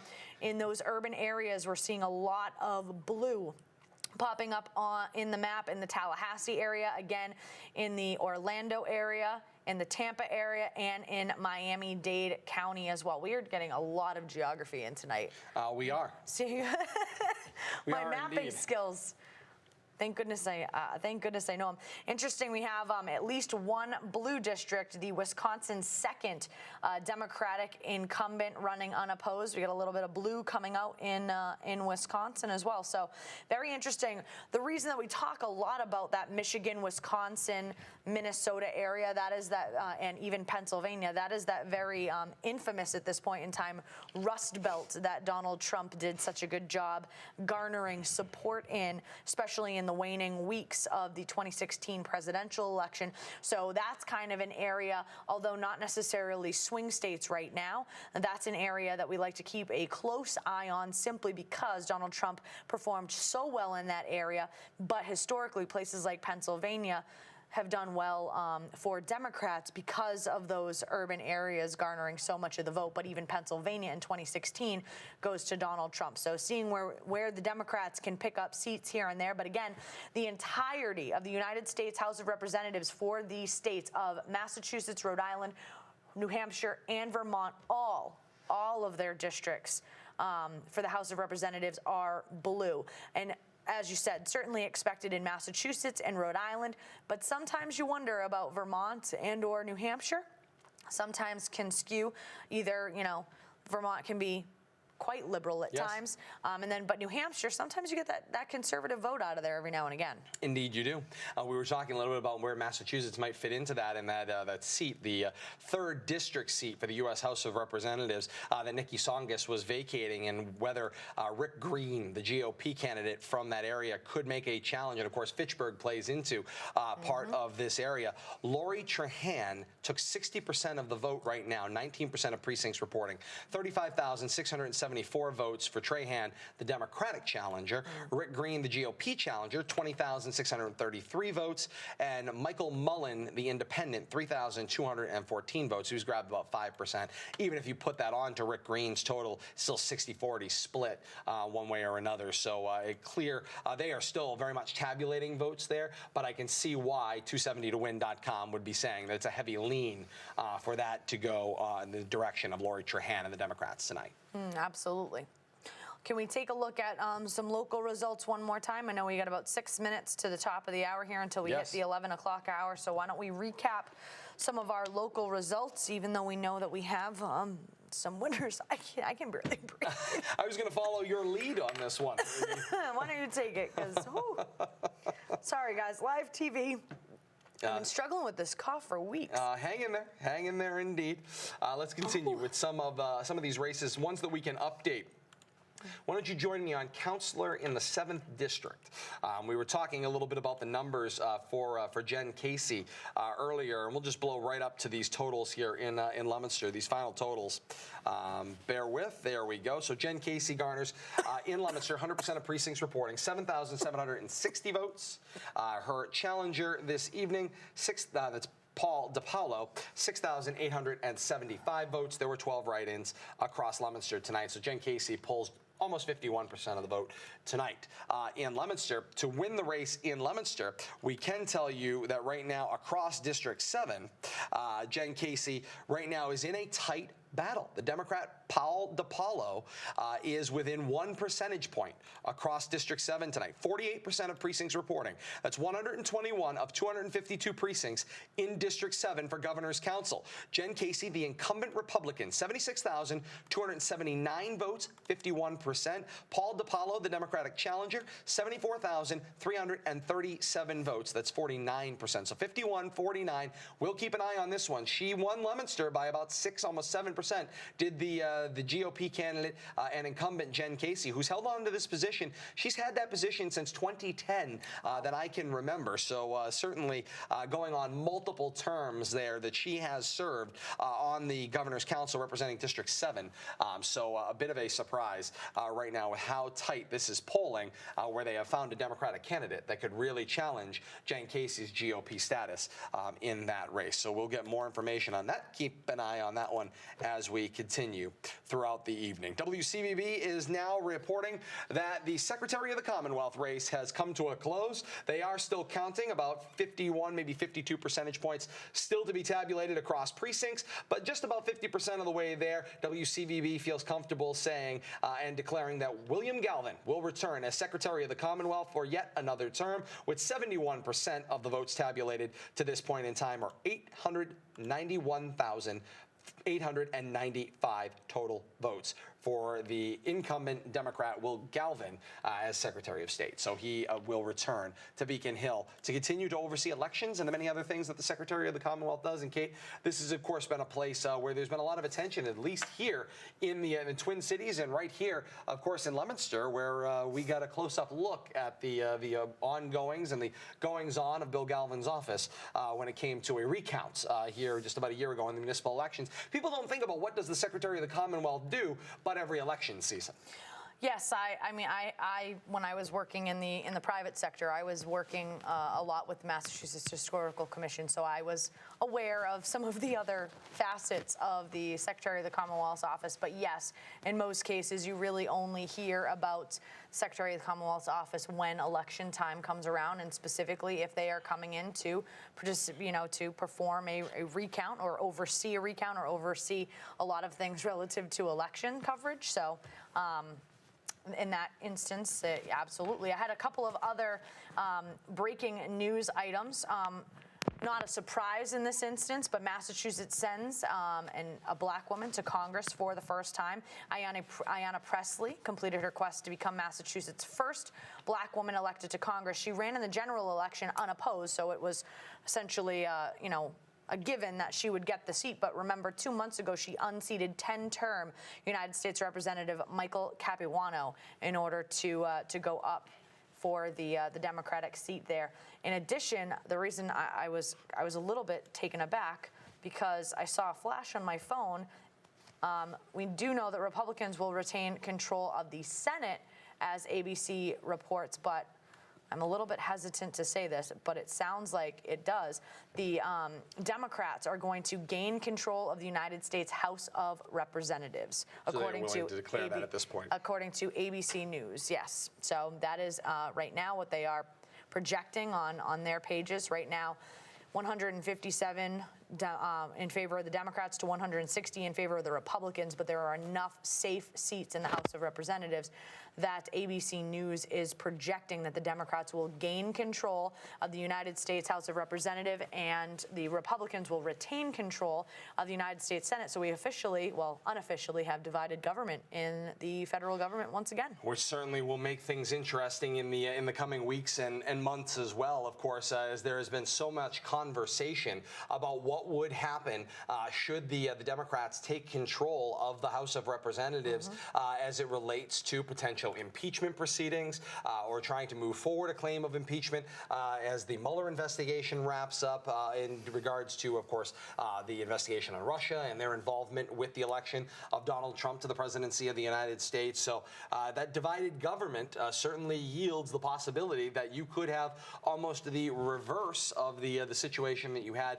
with Bill Clinton's impeachment, where in this case now the Democrats control the House. They may come forward with impeachment proceedings and actually could succeed in impeaching the president. They need a 2/3 majority of their House in order to be able to do it, which means they're going to need some Republicans to come across the aisle to do that, but very likely not have the votes in the Senate to remove from office, which is what we've seen historically. Yes, and I mean, and if that is the case, as you said, the first step is the House of Representatives taking the step to, essentially file for impeachment, vote on impeachment, but impeachment does not mean removal from office. Correct. That is the job of the United States Senate, and at no time in the history of our democracy here in the United States has a United States Senate voted to remove a president from office. So Andrew Johnson and Bill Clinton are the two who have been impeached but have not been removed from office. Obviously, the proceedings were being filed with Richard Nixon, but obviously because he resigned from office, that did not move forward, and he was then later pardoned. So we have never had a United States Senate vote to have a president removed from office, and I think that it is probably safe to say that that would certainly not happen in this case as well. Yeah, I think that certainly would go forward as that historical pattern. Yeah. I think would continue here as we continue with our look at some of the vote totals that we have got in front of us, and I think we've done a pretty good job, Kate, of updating everybody on kind of all of the different races that occurred across Leominster this evening. At least on a statewide level to a degree. Let's just hit a couple here. We'll talk about the race for auditor. Suzanne Bump, of course, we know in the lead statewide. She won Leominster this evening with just about 51% of the votes, 7,832 votes for the incumbent Democratic auditor, Suzanne Bump. You can see her challengers certainly picked off some votes here and there, but even if you were to combine all of the challengers, you still don't have enough votes to reach that point this evening. You'd make it closer, but you would not necessarily draw that one in. So she clearly a winner tonight and in Leominster, and then of course takes those totals statewide. And what we know about the race for auditor statewide is the following, thanks to our friends at WCVB. They have now called that race for Suzanne Bump. Bump, with 62% of the vote across the state, will return as the auditor on Beacon Hill, defeating her GOP challenger Helen Brady, Libertarian challenger Dan Fishman, and the Green Rainbow Party's Edward Stamos, with 62% of the 48% of precincts that have been reported. 764,087 votes to this point in time for Suzanne Bump, and WCVB declares her the winner this evening in the race for state auditor. Can we take a look at statewide in the questions? If we take a look right now, We have it appears that question 1, no, overwhelmingly is going to be taken for question 1. This is the nurse to patient ratios. Again, this is all according to WCBB online. 70% of the vote no to the 30% vote yes, and again that is statewide. So no is carrying the way there for question 1.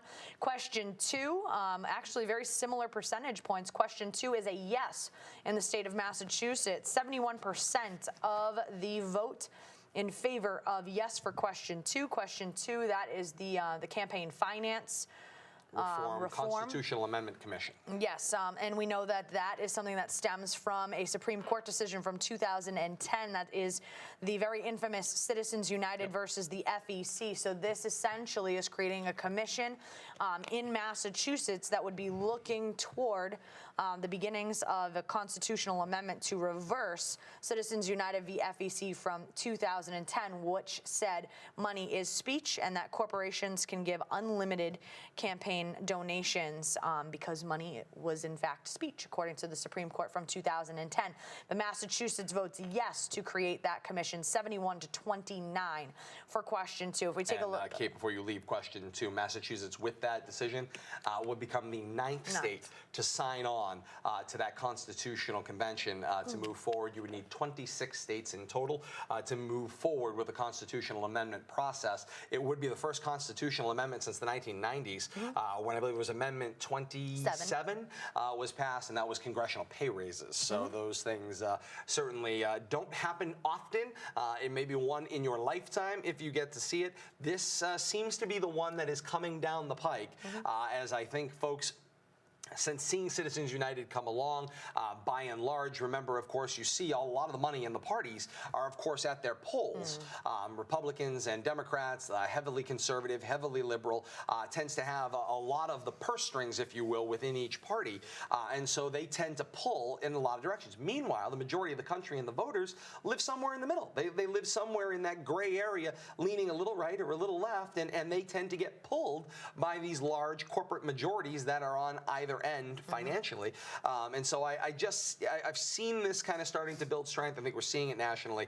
I think this is the movement that's going to go forward, and I think nationally, the right process has been picked. Trying to win it out in a Supreme Court with a heavily conservative majority now in place, with Kavanaugh now clearly, a part of that Supreme Court. You're not going to win a Supreme Court case to overturn established law. No. So the process, if you can't get a Supreme Court ruling, then is to amend the Constitution. Of course, that is assuming you can't get a legislation through Congress. Frankly, you can't get a coronation through Congress on anything to congratulate the Boy Scouts, let alone moving forward a major piece of legislation like campaign finance reform. So constitutional amendment is the way to go. And that's exactly right. In addition to not being able to have Congress, put this through, it would not behoove a single person in Congress to move this through because they are the benefactors of corporations bringing in the funds into each of their campaigns. So it certainly makes sense that this is the route that individual states will have to take.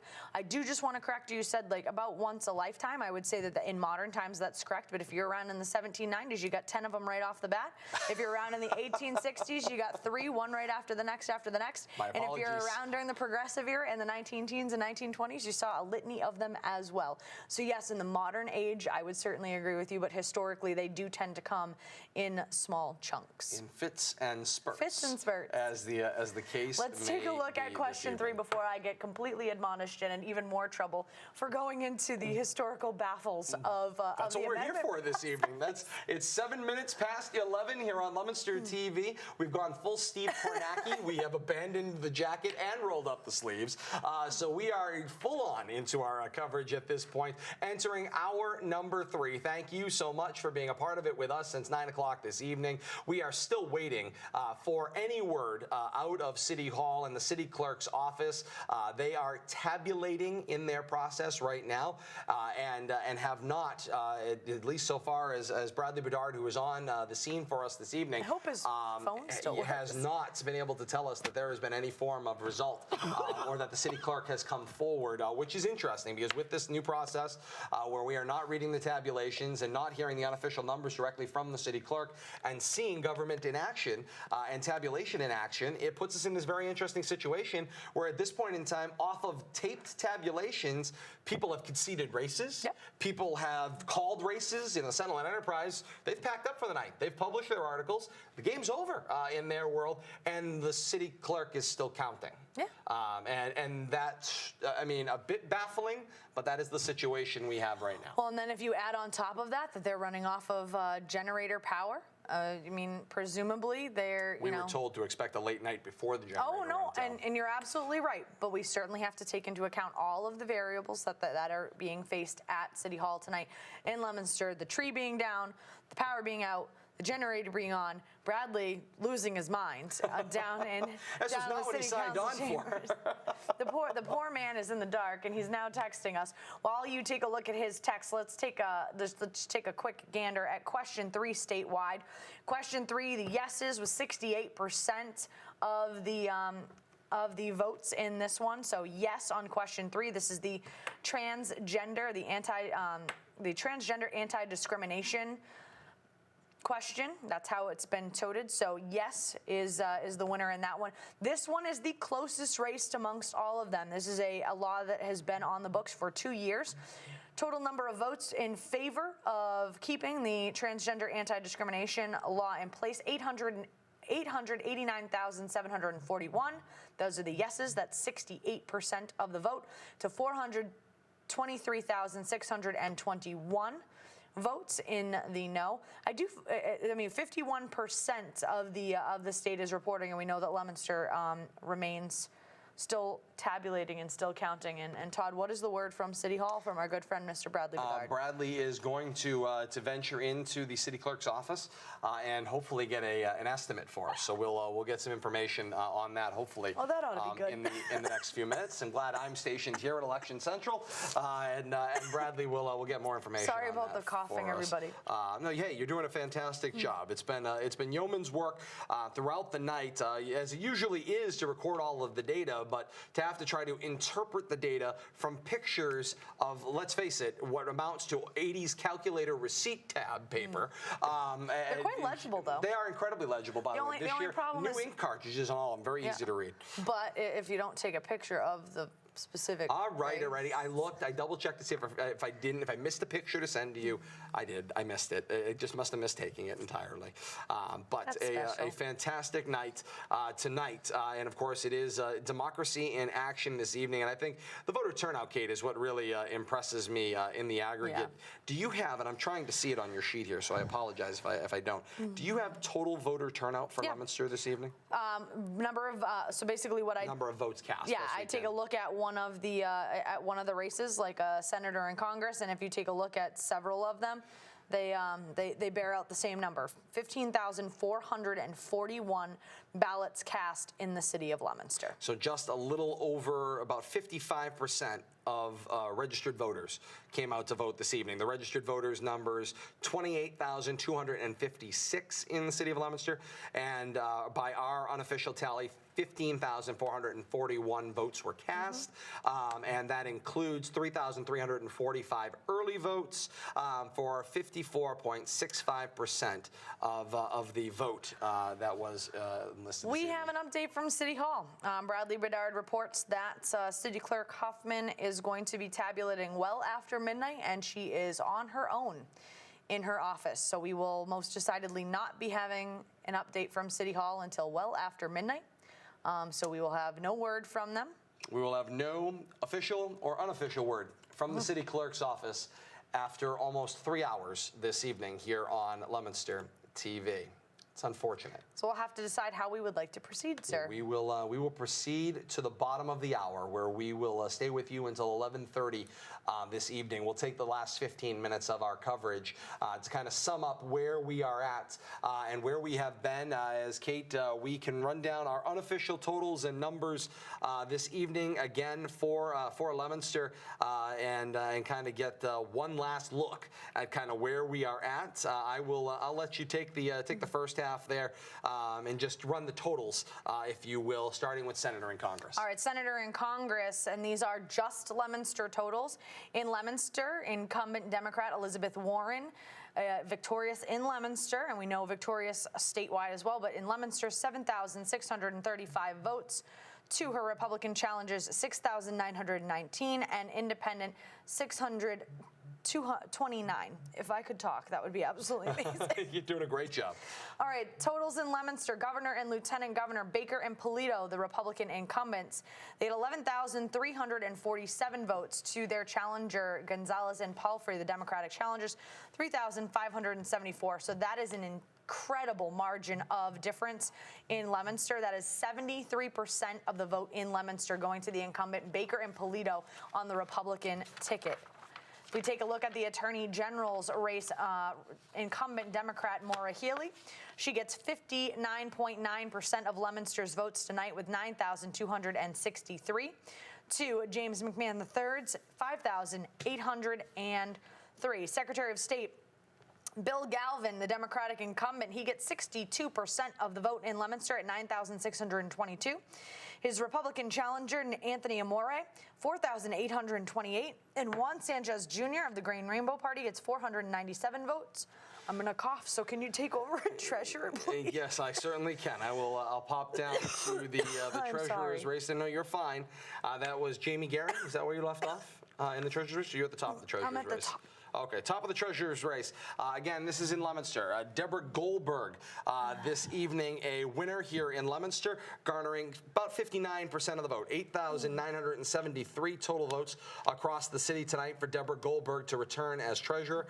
Kiko Oral, the Republican challenger, with about 34% of the vote, 5,185 votes. Green Rainbow Party candidate Jamie Guerin, 496 votes, just about 4% of votes cast in Leominster this evening for the Green Rainbow Party candidate for treasurer. Deborah Goldberg on her way, and I believe, I'm going to just double check the statewide numbers, but I believe that race has been called in her favor as well this evening. Let's double check our tabulations here. Yes, WCVB is reporting that Deb Goldberg, the Democrat, will win with 48% of precincts reporting and 68% of the votes cast to this point in time. We're going to get an update here as we get down toward that 7th district race for governor's council, probably one of the more exciting ones. We know that the Jen Casey won. We talked about auditors just a few moments ago, but just as a point of recap, Suzanne Bump, 7,832 votes, with just about 51% of the vote takes Leominster's vote for auditor, and we know Suzanne Bump has won the statewide race as well. Representative in Congress tonight, Jim McGovern, will return to the United States Congress representing Massachusetts' 2nd District. In Leominster tonight, he garnered 9,263 votes in support of his statewide total over his Republican challenger, Tracy Lynn Laverne. Councilor in the 7th District. This has been the race of the night to keep an eye on as it touches the city of Leominster. We know that the Republican incumbent, Jen Casey, garnered 7,760 votes, just about 50% of the vote, to her challenger, Paul DiPaolo's 6,875 votes. That's 44% of the vote. Statewide, Kate, what is she doing? Right now, statewide, it is a 50-50 split with 55% of the vote tabulated thus far statewide. Jen Casey holding a very slight lead right now. 86,840 votes to Paul DiPaolo's 85,255. So right now, it is statistically a 50-50 split in that race statewide with 55%. 140 of 255 precincts are reporting. Here's one thing we do know, which we're going to make this more interesting based on the information the WCVB has, because I'm going to bet they're not tuned in here to Leominster TV. They're a little busy running their own election coverage this evening. We know that the city clerk is still tabulating her votes in her office. That means Jen Casey's unofficial 7,760 votes is not part of that total right now. Correct. So that is due to go up. It will only move the needle just a little bit in this 50-50 race, because you're going to have almost 7,000 votes get added to the total of Paul DiPaolo. But Leominster is not accounted for in those numbers right now.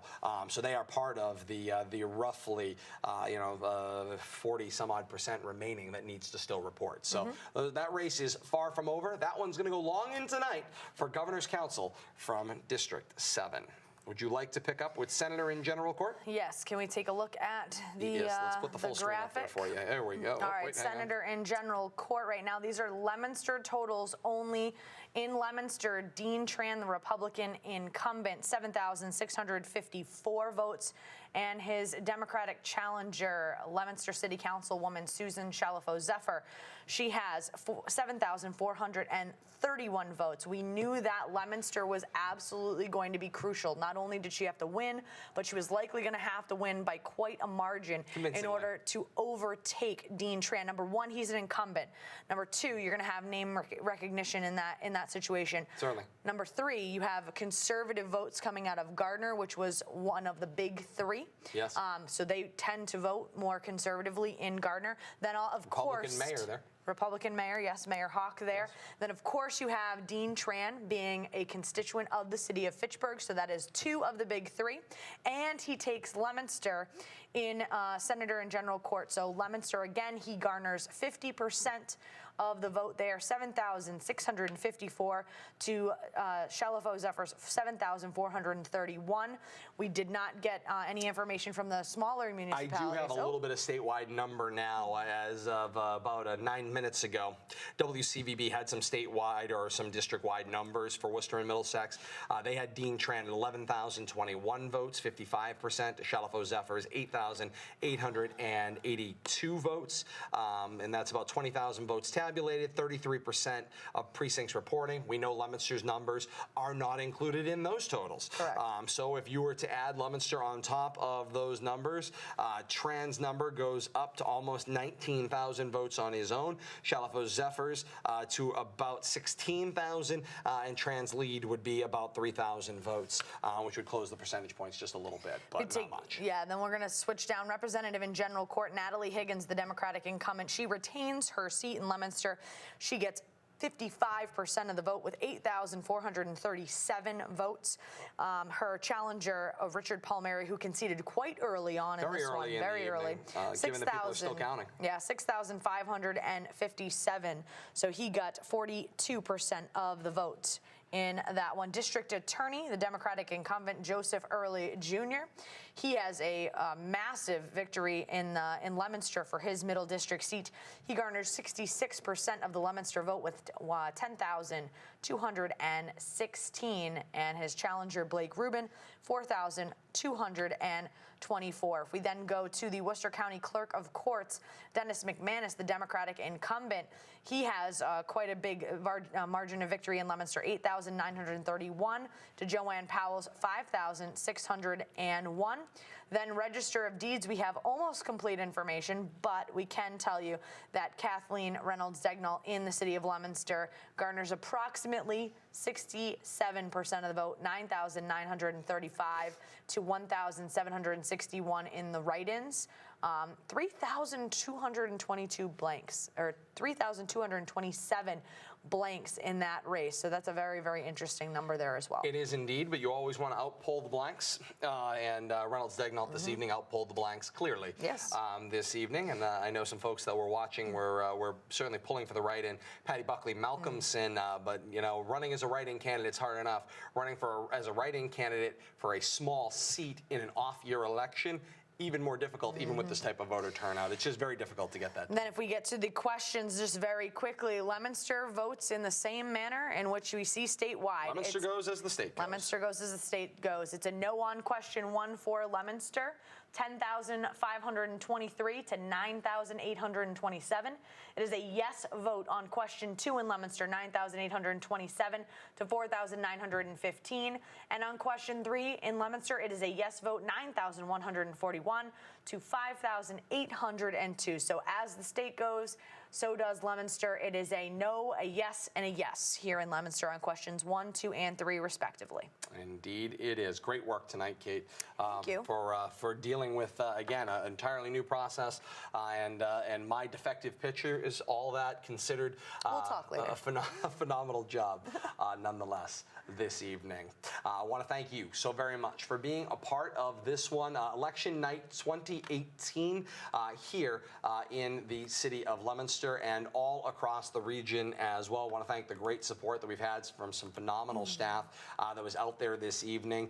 WPKZ's Travis Condon was out for us tonight up in Ward 1 this evening. He was up gathering votes. You can hear Travis Condon on the K-Zone's morning commute from 6 to 9 a.m. each and every morning, Monday through Friday, on AM 1280 and 105.3 FM with Sherman Whitman and crew on the K-Zone morning commute. So I want to thank Travis for his assistance this evening. I want to thank, of course, Bradley Bedard, who was down at City Hall. He took care of Wards 3 and 5 this evening. I was out at Ward 2. We talked about Kate grabbed Ward 4, and I think that was everybody, if I am not mistaken. And so we very much appreciate everyone's assistance with gathering those tape totals this evening to bring you those unofficial results as part of our broadcast this evening. Again, unfortunately, we were not able to get any official information out of the city clerk's office this evening. We can only hope that will change as part of the electoral process going forward. As I can tell you, we will be back for Municipal Election Night 2019. That comes your way. Kate, do you have the date yet?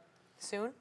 It's next year. It's the first Tuesday in November, well, it's 2019. The first Tuesday after a Monday in November. In November in 2019. Whenever I talk to my students there, I was like, Tuesday always comes after a Monday. I was like, not necessarily. Not always in the same month. That's for certain. So that is to come next year as well. So we certainly appreciate your being a part of it and look forward to being back here at LTV's Election Central or wherever the votes are cast. We'll be there with that information for you. I want to thank Keith DePerry back at Master Control here at Leominster TV for pushing the buttons and making the magic happen. Carl Pemerini, Executive Director of Leominster TV. Tina Pemerini doing yeoman's work, assisting Carl as well for all their hard work. Great having them back on election night in the years to come as well. So always great to work with them. Like having the old guard. Alan Redstone, Jack Selly, and the rest of the phenomenal staff here at Leominster TV. That open was amazing. We heard that was Alan. That was all Alan, and it was phenomenal. You'll see it probably coming up here as a close in mere moments as well. So I want to thank you so very much on behalf of Bradley Bedard, Keith DePerry, Kate Robbins. I am Todd Robbins saying thank you so very much for joining us. Thank you for doing your part, Leominster, and getting out and doing your civic duty. We are here each and every year for your municipal election results. We look forward to being with you in the years to come. For all of us at Leominster TV, we remind you to tune in Friday night. We've got Leominster High School football for you coming up on Friday night. Leominster hosts North Middlesex. The game's at Doyle Field.